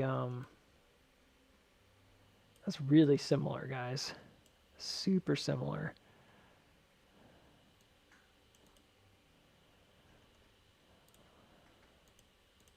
Look at that. That motion right there. And then the walk back out. It's just hyper like compressed. It's a little different. But otherwise it does like the same thing. There's like a midline right here.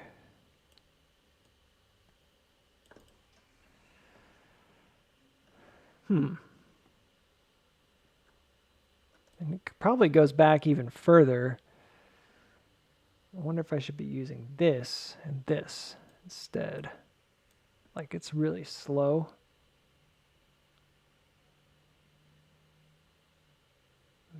Maybe that makes more sense since it's so slow. It's super slow.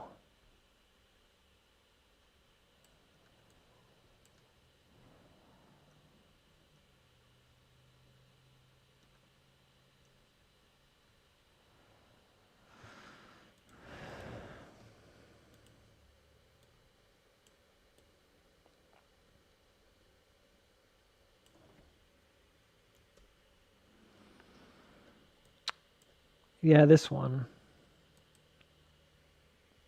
instead.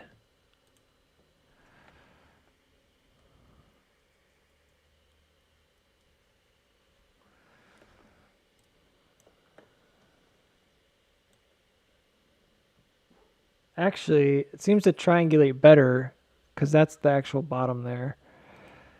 And then this is a little odd because of the way this moved, but I think it's right. It's just kind of a different, slightly different.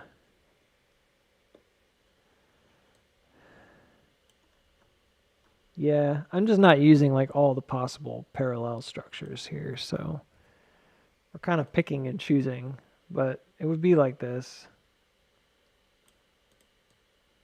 That's sensible. It goes through all of them, even later on. Checks them all. Right. So the middle here is it's like this one. It's very simple. And the middle here, even though I didn't draw it, would actually be this middle here.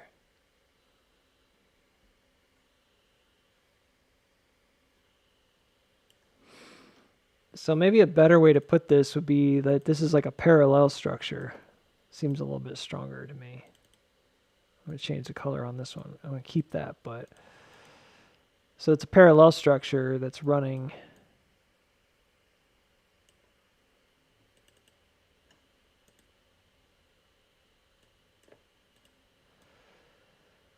I don't know, it doesn't quite look like it's in the middle to me, but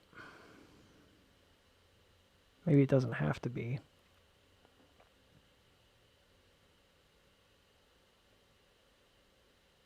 Right there. That is in the middle of the two.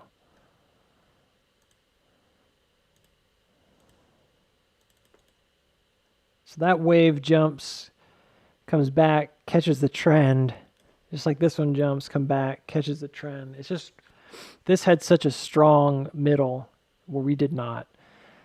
That, I mean, it's going to be like silly, but that really does a lot of validation in my brain of like some of the stuff I was talking about earlier of needing that push to 8 something, and we didn't get it. And I was like, man, I don't know why we didn't really go there. We went to the lowest possible move.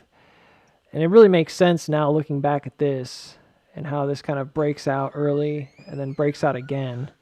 And it did break out again. It just didn't go very far. But it did what was expected. It came above. And then the next time that happens is right here. And it pushes out one more time, which just happened. It's the same thing. So one possibility, though it's a bit odd, would be to try to use a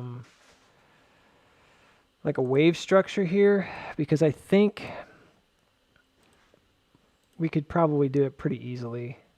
Yeah, and it would probably work, and it does. So that's a pretty strong wave structure. So what I'm saying is like that's a 50-50 cross. This is essentially the same angle in and out.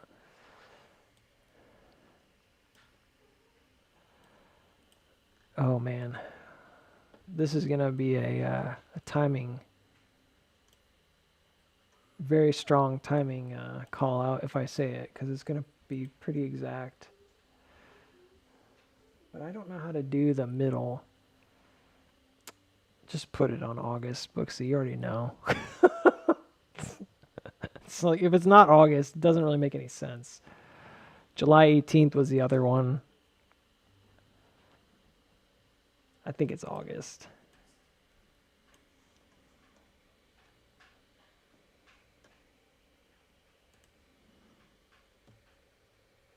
This is interesting.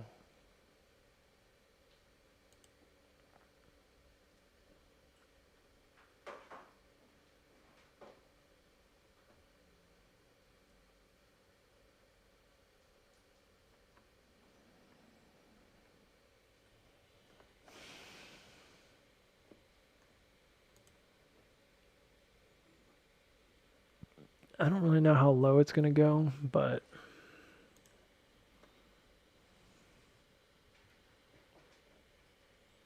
this actually didn't go that far. This is like the breakdown on the shoulder. I don't really see any other way to measure it, so I'm not really sure what else I would do here. It's kind of just where it backs up. This is clearly different because it's just not the same.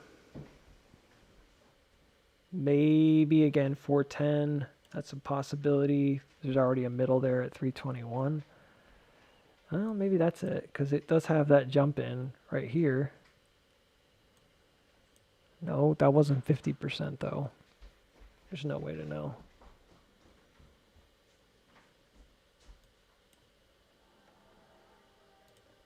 This goes back to here, the drop in from over here. So that could be right.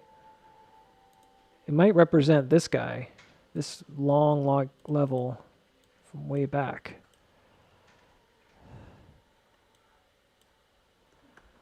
Oh, I bet it does. That's the only 50% marker I can see that makes any sense, because you can't see anything else here. And it goes back to this drop zone when it was on the bottom originally, which would be about $3 for us. So that's right. And then that's where it actually drops off, $3 right there. Apparently I already had this on the chart, so.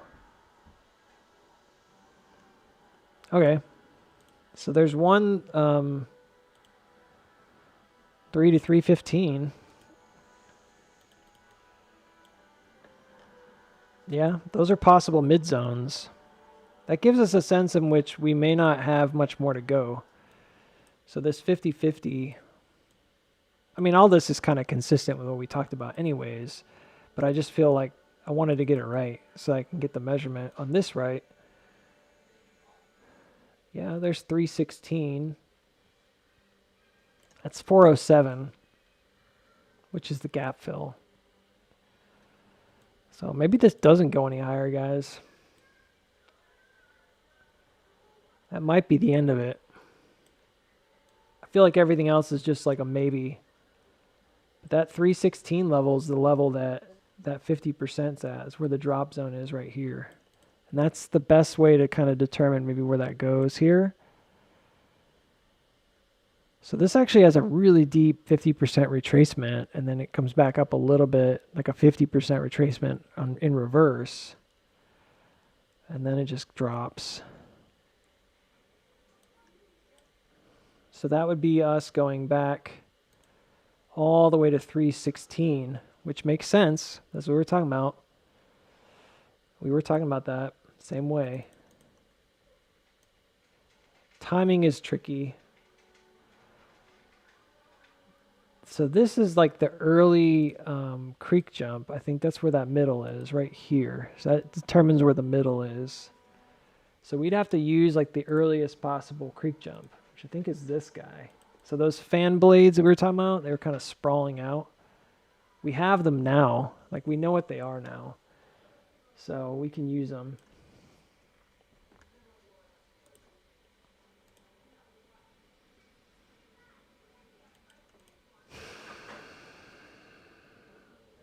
This probably is the same way. It probably had multiple ones like there. So it'd be like an M cross down to the other.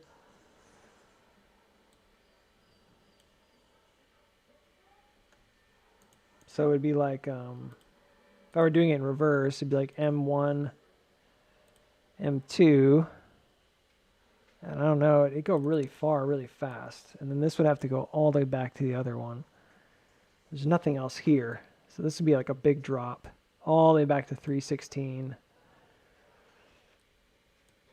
I hate to say that, but it looks like that's what would happen.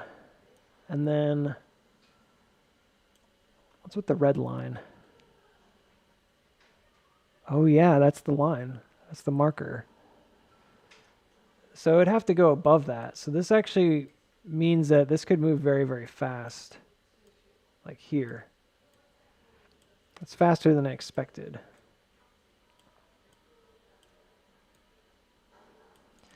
And then you do a 50% retrace this way.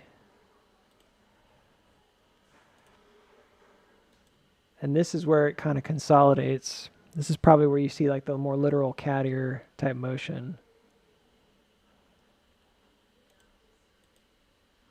Yep, that would be a cat ear in reverse. And then it breaks out. It's the same thing. So the breakout here is not the middle. It's actually this guy right there. I think. It's a little confusing. There's like extra here. Makes it seem like it would take longer. It probably will. There's like a whole extra spot in the middle right here. This is probably going to be like the middle. So this one doesn't really have that. It's sort of disguised. I'm not really seeing it. But I think this ends up being like the midpoint on this S-curve, like right in this zone. Yeah, from the breakout right there. So probably that's why they set this up. And there's even one more, which is like way over here. So that's like the midpoint zone, the slump zone. This is similar to this.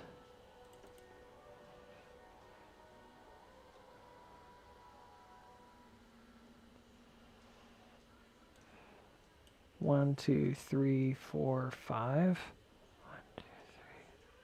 Kind of. 1, 2, 3, 4 is not really a 4. 5. It's an ABC correction, but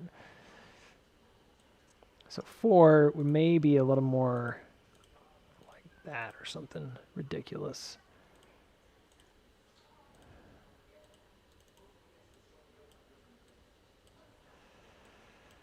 It's going to be like a slower period of time. Almost like an inverted parabola. And then it breaks low, it moves pretty fast. That's sort of lining up with July 11th right there. This is a bit much, but I actually think it's probably right. So anyways, the middle is the best estimation will be here, like June 9th. It's possible it's sooner. It's like as soon as this one, but I don't think it is. I think it's the second one. Yeah. I don't know.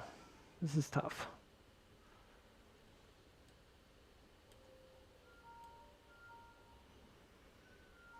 Well, the second one puts you right around earnings for sure. That's like the second one. That's at earnings. And then the first one puts you... So it's basically like Monday the 21st through Monday the 11th of August. All of that sounds right to me.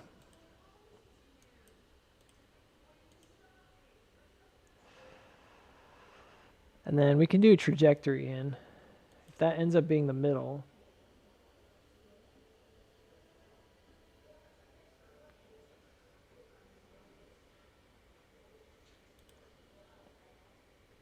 There's also the possibility that we just run a simple box. So that could help kind of play this backwards. That looks pretty accurate. It's already there. This one. Let's try the second one. The farther one, like earnings. Bah. That one's there too. They're both there. Well, that is a little jump that I like, so I'm going to use that one. Right here. This is the best one, I think. That's August 1st. And then let's put this at 407.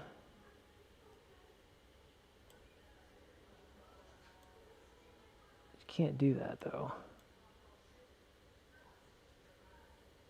Well, let's just make that a trajectory, not worry about where it lands. And then we'll put this at 407, wherever that is on the line. Of course, it's right on earnings. Why not? It's right there.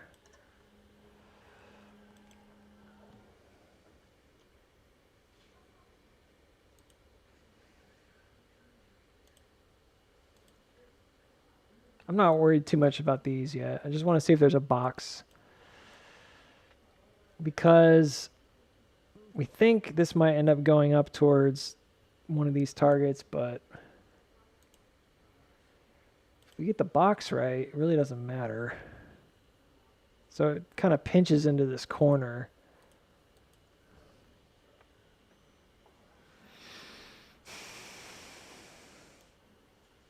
It's slow.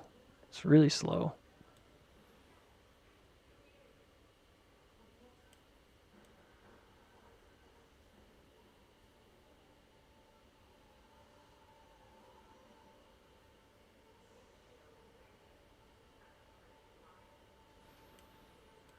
Yeah, it kind of adds up.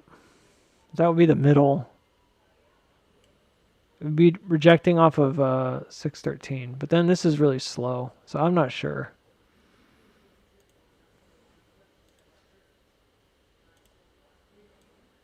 I don't know. It misses some stuff.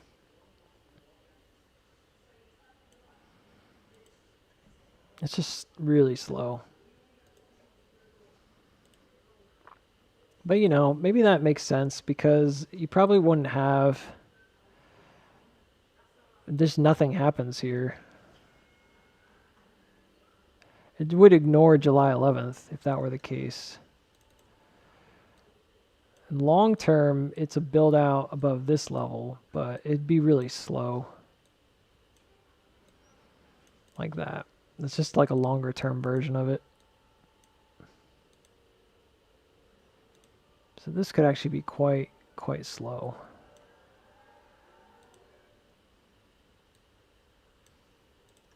That looks right.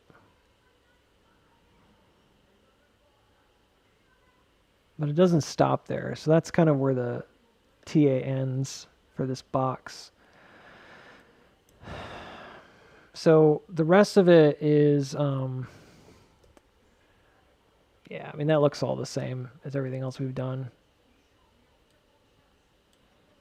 This might be low. That looks exactly like the other one. I drew it earlier the same way. So this is like a shallow S-curve if it just kind of dips below the bottom. But then there's another marker here that's a sort of a secondary spring marker that comes really, really far. That's the one that goes down to like 220s or 2, maybe even $2.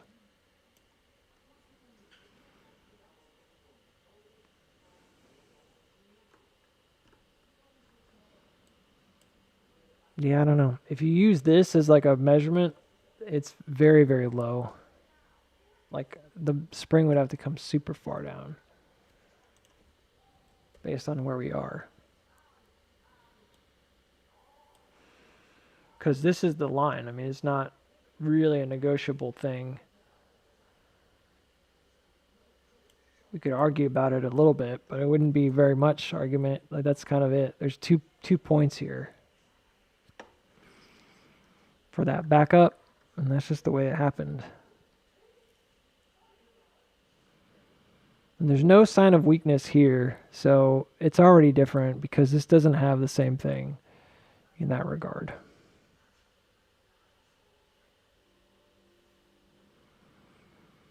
I think you'd have to consider it the biggest one, so it never comes back to that.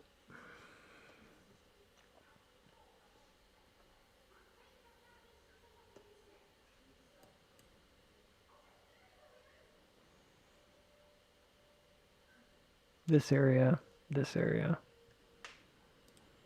Like this right here and this right here they're both the same. So I hate to say it because that's very low. And I had previously thought that we would not do that. We wouldn't go that low because it doesn't need to. That's like the bottom most. That's way down there. This doesn't really come that close to it, but I could see why, because it pushed through the middle. I could see maybe why they might try to go for it. It's just super far down there. It doesn't even make any sense. That's so far. That's so far.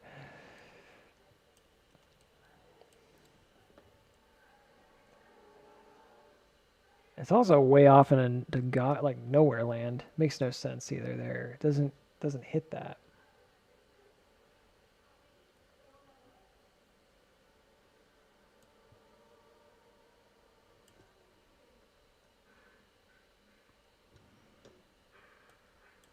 It doesn't work.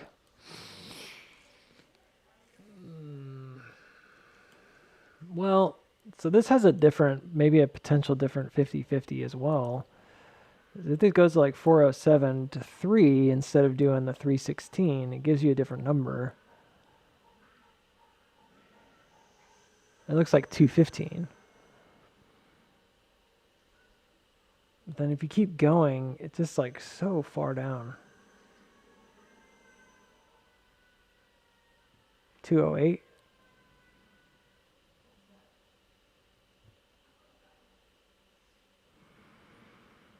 Don't know.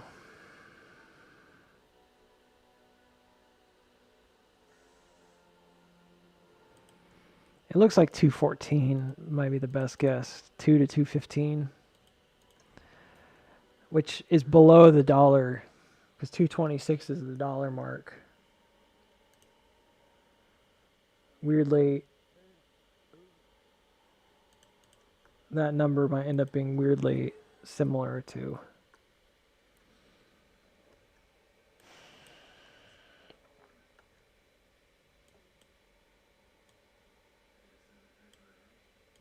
Let's do this. Let's ignore that and look at this guy. See if there's another one that makes sense. That's a little bit higher. Could be this.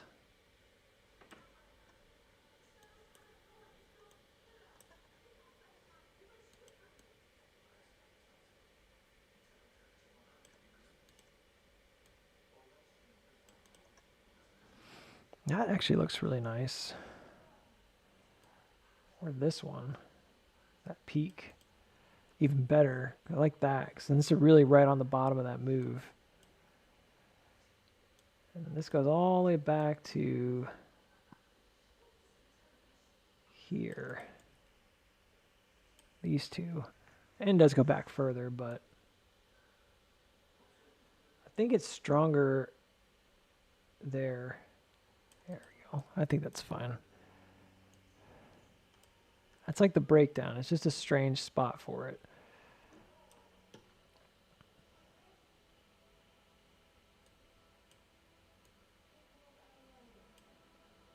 $219 or something.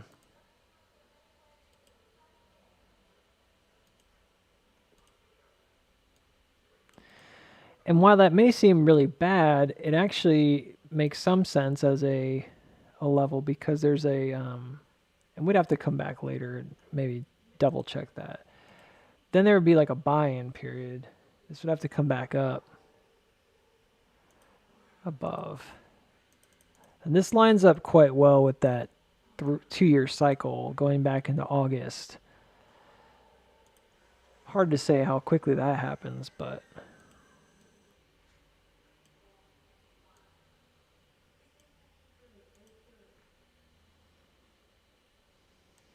yeah, this is starting to look like it's going to be like an inverted squeeze almost. But that's it. That's the end. It's violent, but it's also pretty logical. And it makes sense because this is setting up in a different way. This sets up very directionally very different. This has a very upward motion. This is a very downward motion. So it does add up quite a bit. This is very compressed. This is very like loose. Compressed with these big squeeze motions. So once it hits that same parallel, and that would jump the creek right here. That white one and the yellow one. They're like inverted. It's like right there. That's right off the bottom. That's 238. I think once it hits that, it just goes. It should melt backwards to here, and then it'll hesitate like once. And then just go. Yep, and that's going to be like a 50-50 marker. That red line should be. It's like an estimation. It's not really the best one, but it's there. This also went way beyond a lot of people's expectations, which is fine. But there was like a, I guess for lack of a better word, like a triangulation of sorts. So like if you go back and you look at this, I'm upside down land right now, but if you go back and look at this, this is like a 50-50 right there, right around that middle. So something like that would exist here as well, though it may not be that perfect. There's a little bit of complexity to it, because you probably have a flat one here. That does not look 50-50. But maybe it's because of this extension model. It's just doing this like stretchy business. That's where it would be. It's really high. I think that's the right spot.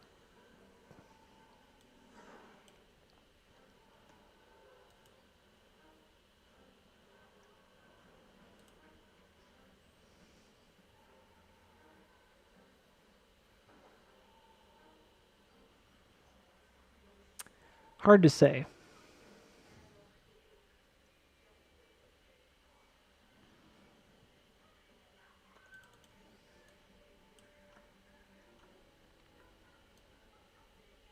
Like it's hard to say at that point because like in theory it doesn't need to go any further than like 750, which is really low.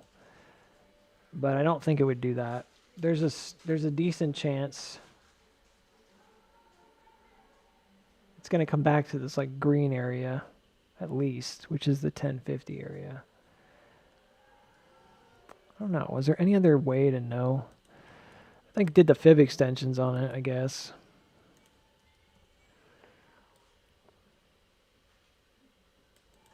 That one. So they pulled the buy button on purpose at that spot. That would be like this guy. It's the first layup. What a mess.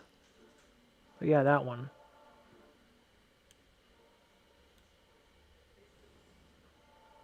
September 6th. That's low. So it actually makes a lower high. If it does that. It's still in the right zone, but it's not doing a push past 12, just based on that setup.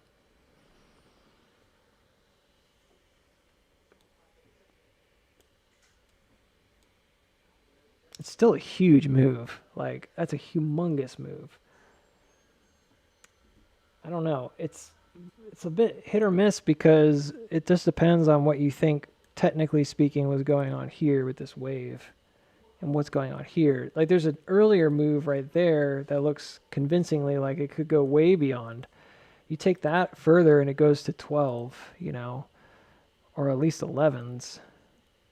But then, and I can see why, because there's even like a stopping point right there.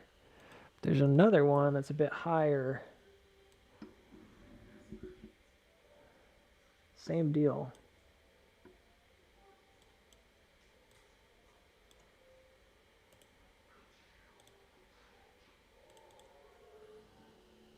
Bummer.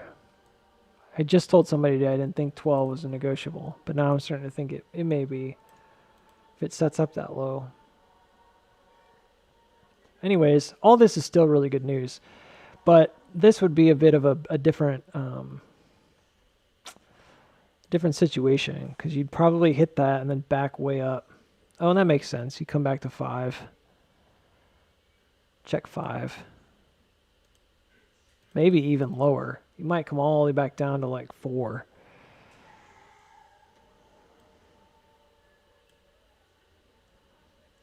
I don't think you do that. It doesn't make sense. Yeah. I mean, it just depends. It could be a 618 retrace or something. Or 786 retrace. And it goes back up and it would land here.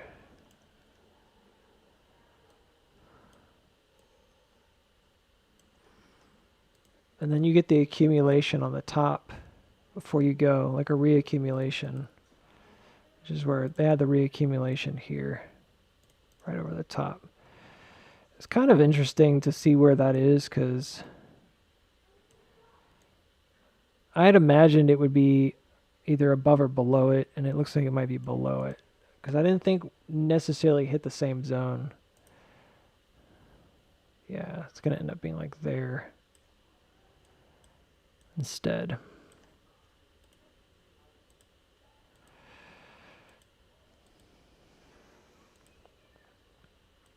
It's interesting drawing this upside down and like knowing that that's a cat ear upside down, but then when you flip it, it just looks like the 2020 something breakout.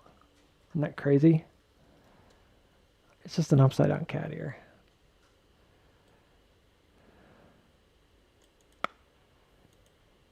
So this zone, it's that 630 marker, man. It's that middle spot. That ends up being the middle in the big picture.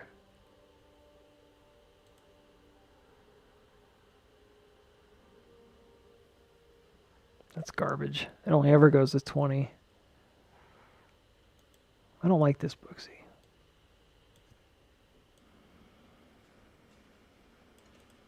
Well, I think we did come to a similar conclusion recently because we were talking about this on the. I think we did this recently. I did a mock up and how if you look at the shifted values, it's actually not that off. It seems really bad, but these values are actually quite consistent with what you would expect. In the because of the shift, it doesn't have the same maybe feeling of like intensity, but this shift should present itself as very, very similar. So it would be like right, that's the consolidation. Yeah, like right around here. So if the shift hadn't occurred, which it did, of course, but if it hadn't occurred, you'd basically be placing it like right here.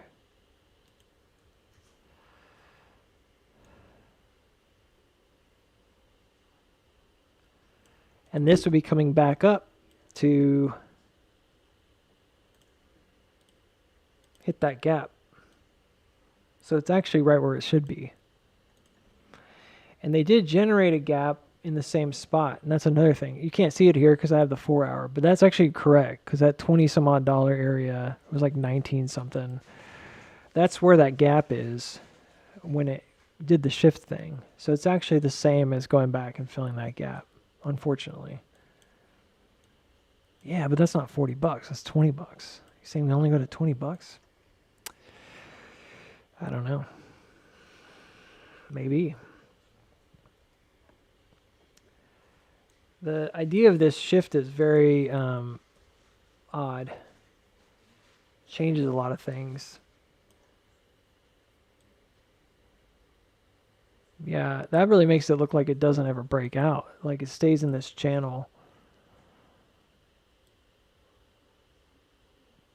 And that's it. And that's like the possible breakout right there.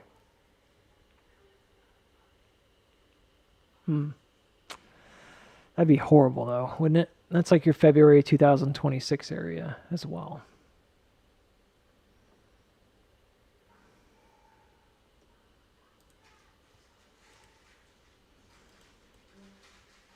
But then again, I'm not here to play favorites. That's just the level. It's the middle here. It's really low.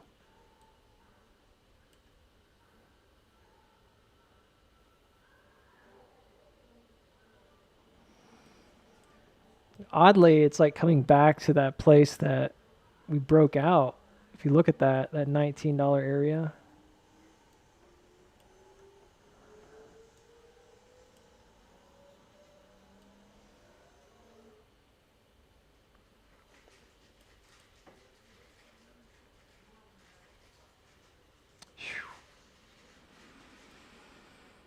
There'd be a lot of angry people.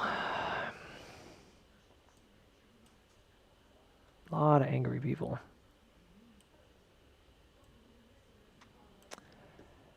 I mean, what I just did is, of course, speculative, but it does have a lot of basis in truth. There's some parts about it that I'm not so sure about. Like timing wise, I'm not really sure about all that, but it is about right. That's February 2026. In terms of a wrap here, I think there's also questions about why it doesn't come all the way up. Like I can't answer that question right now. But it doesn't look like it comes all the way back up. It looks like it only hits like 1950s or something like that. Which again, that is where the gap is. But then it seems like it doesn't go any further. And it's like, well, if it's over that creek, then what? You know, is that it? Is it just going to like correct back down in 2026 and just sort of be done with it? Maybe, you know, build out along top here and try to go and just see what happens. Back on top of 10.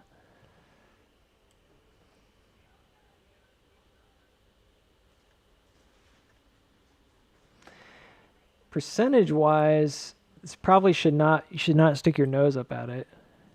It's still a huge move. It's only 800%, which isn't a lot compared to like thousands of percent before.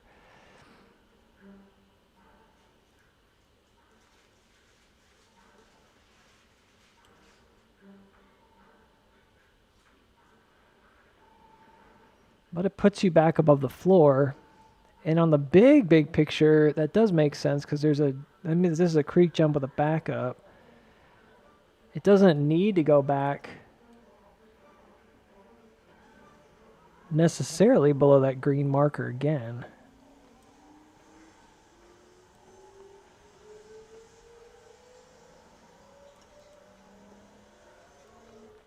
I hate to say that because I feel like there's a kind of going long here, but I was thinking about that model of there's a couple instances where this comes up pretty far. There's almost no situation where it doesn't come all the way back up here. It usually has that jump, but the bearish outlook then has the drop. The problem is that this isn't even going up that far. It's like really low. So it kind of makes sense, it kind of doesn't. It's sort of like it got there but it didn't make it any further. So we just did this off of a bottom. But I guess if it broke down here, it could just go back into like a spring on the big picture. Which again, it almost doesn't make sense because you're like, wait a minute, didn't we already do that? I know. But in theory, that's possible if you jump a creek here and you don't kind of finish. That'd be a reverse split kind of scenario probably. Because that's like you jump this guy and then you don't go any further, so you come all the way back down. That's evidence for like $1, like bankruptcy kind of stuff. The wave would be very, very truncated as well. It's kind of like this.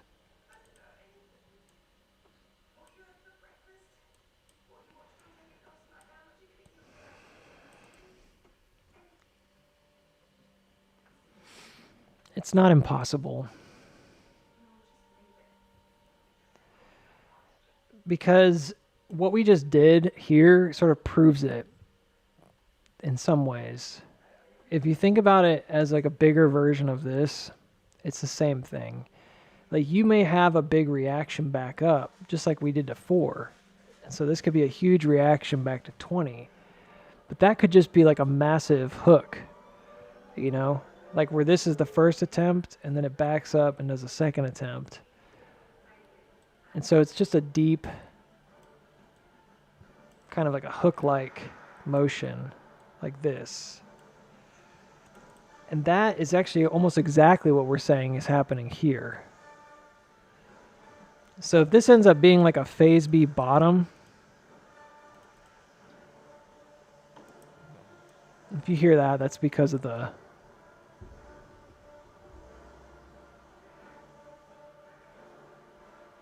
You guys just not hearing me at all? I'm still talking. Yeah, but that could be like a giant hook before a spring.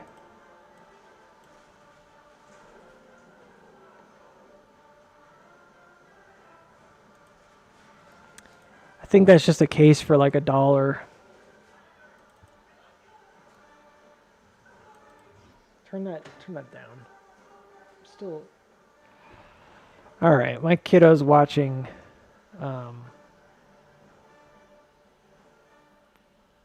Yeah, it looks like it's at 381.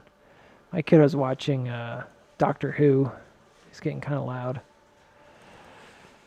Yeah, this is kind of a bummer one because it doesn't look good, but this is a case for like a huge cat ear. So that is a possibility. Because you could have it top off here, and I know it's a bad one. It's not a pleasant one. But the fact is that once that happens, there's not really anything preventing you from dropping here. If it were a smaller diagram, I would suggest that same idea. What I would say is that it doesn't necessarily have to be like this. You could have it stay fairly elevated for a while and drop later. So for example, there's certainly more than one piece to this. And like one thing could be that this ends up being very long-winded. We're talking about years. I mean, it could take a long time. So this idea that it drops right down seems scary, but it may not be that simple, you know. This could very much act very normal for quite a long time, between sort of like $20 and $6, kind of like what happened here. Between like this and this, it's the same idea. So this could be like a very long, like 1 year kind of process between like $20, walking it back down to like near $4 or something. Not to discourage you, I'm just saying like it's kind of sensible to expect it to take that long. So there'd be a series of like big moves in the middle of here that make you think it's going to run if it happened that way. I don't know. We'll have to wait and see, because the only real way to know that is if it doesn't check something on the way out. Like we'd have to look and see what gets missed. So if it ends up breaking out and it only hits like 10 or 7 or between $9 and $10, we'll have a pretty good idea of the rest of these levels. They're there. And I think we already talked about this a little bit, because this is very wide and it doesn't really support the idea that it goes super, super high. I think I did a chart for this previously. We were looking at how like this doesn't really go, yeah, that's it right there. It doesn't really go like super far up, and that should be the indication of near where the top is later. So, and then this goes very, very low. So there's a sense in which this is all kind of wide and flat, and then this angle is very low down into the side. So there's just a lot of little things like that that have added up over time. But we would have to come back and look and see if there was something drastic that was missed as a backup. I think that gives you evidence. So it'd be one of these things where like you come back and you look at this and you find that this isn't going to be the most accurate because I'm on extended hours. But maybe this jumps here, and it does jump the creek, but we don't ever check it. And then there's like this long pattern. And the longer that goes on, like the more likely you are to, when you drop, you're going to come back and test this later, you know. And so if it takes forever and it never comes back, and then this has a drop later on, it's like, oh, well, there you go, you know, 2029 or whatever it is. You know what I mean? So there's all kinds of like little things like that that we just don't know yet. We're not there yet. That does make sense to me, but I'm just saying like there's an element missing. The rest of this anyways was not meant to be like doom and gloom. I'm really just looking at this setup. This seems right to me. So I'm thinking it's going to be August. And this is based on the timing that's being established right now in this cross up right here.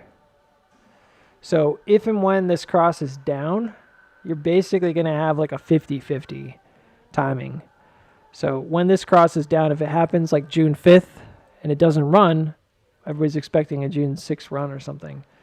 If it happens on June 5th and it does not run and it drops through that creek here, you're going to have that double it from when this bottom was. And it should, if it's earnings, you basically have a solid, like that's probably where it's going to be, right? And we can then look at the rest of this and just sort of determine how long it takes to get there, yada, yada, yada. But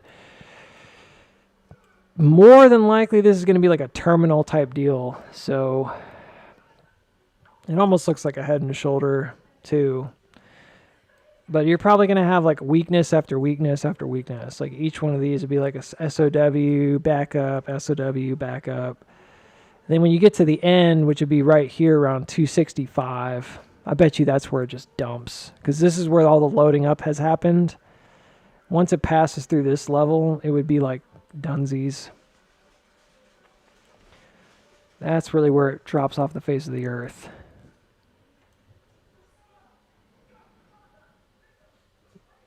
So who knows? That could even be at earnings where it just drops, but then it has to go back. It has to go back to hit the creek, and it's going to be really low by that point. This just looks like the this just looks to me like the big picture setup, like almost exactly. Where this is like January breaking out, and then there's a breakout coming down. It's exactly what I would expect. Like a curtain rod drop here, where it like lays in sideways and then drops, just like it did right here. Kind of lays in sideways and then just drops down. Kind of perfect.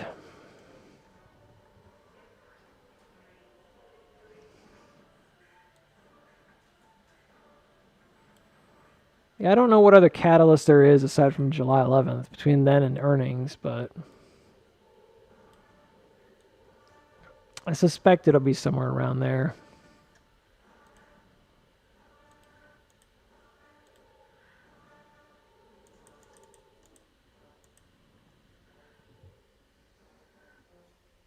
See y'all in August, right? That's what I'm saying, dude. If this goes down, it's going to be a long road.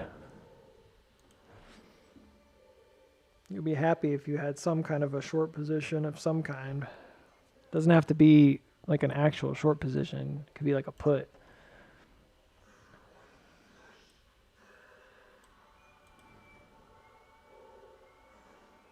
Thanks, appreciate it. I'm okay.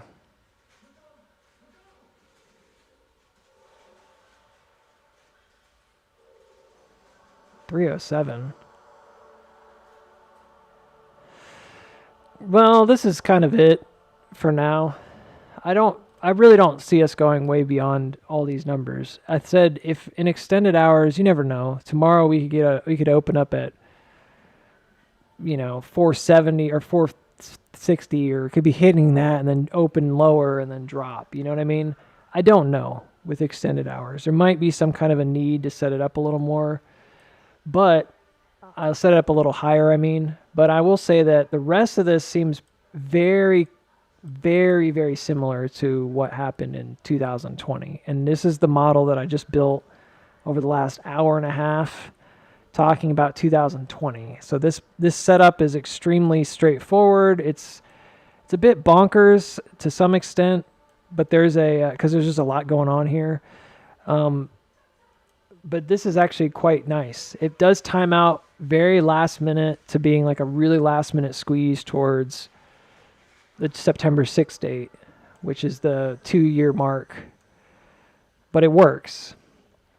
And then you'd have a backup and reaccumulate here from like 6 to 7.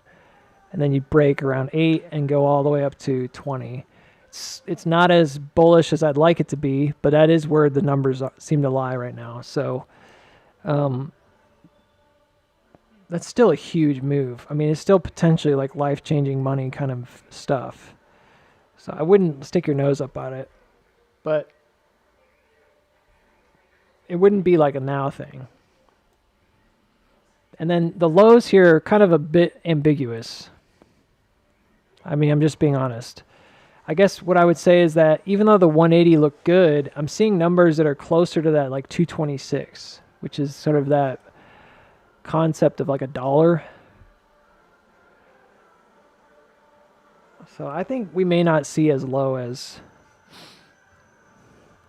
I don't know. Everything else here looks correct, so I'm not sure what else to say.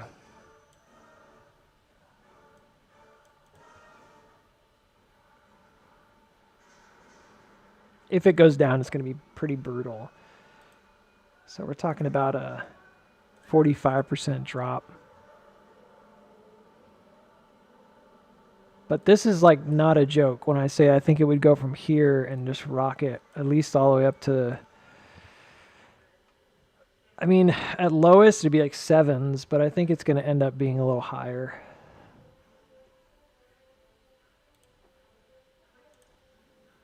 So you're still talking about like a 400% move. And if you play options right, that could be thousands of percent. So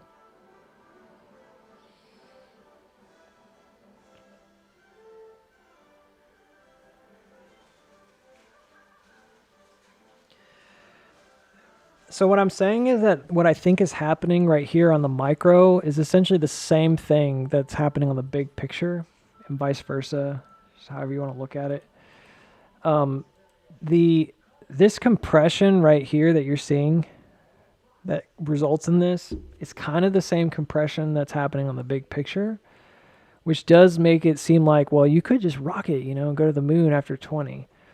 Yeah, but I suspect that what's happening is more of a result of the big picture, not vice versa. So somebody might look at this and say, well, if this is going all the way up, then that means we're going to go to all-time highs because this must be like January or something. Or excuse me, this must be like, that's not really the best way to look at it because that's kind of backwards. It's more like this is a compression down.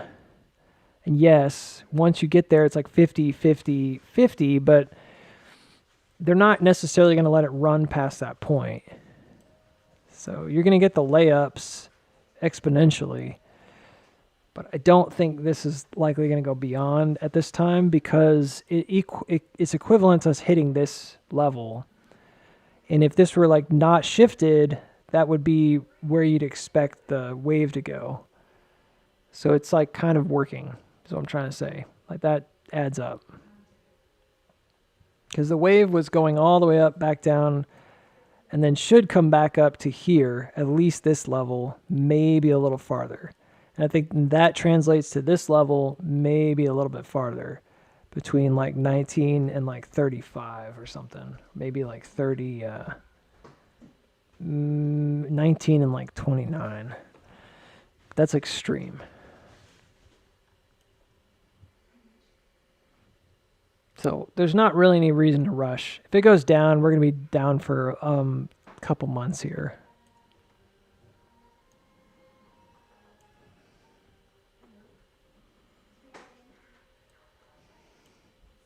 Better to be prepared, I suppose. That's what I'm trying to say.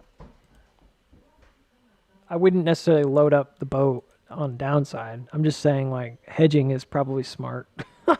It would be wise to consider this a possibility. We got this part right, so. All right, I got to go. My head's throbbing, so I got to get going. I appreciate you guys. Hope you have a good one. I'll talk to you later.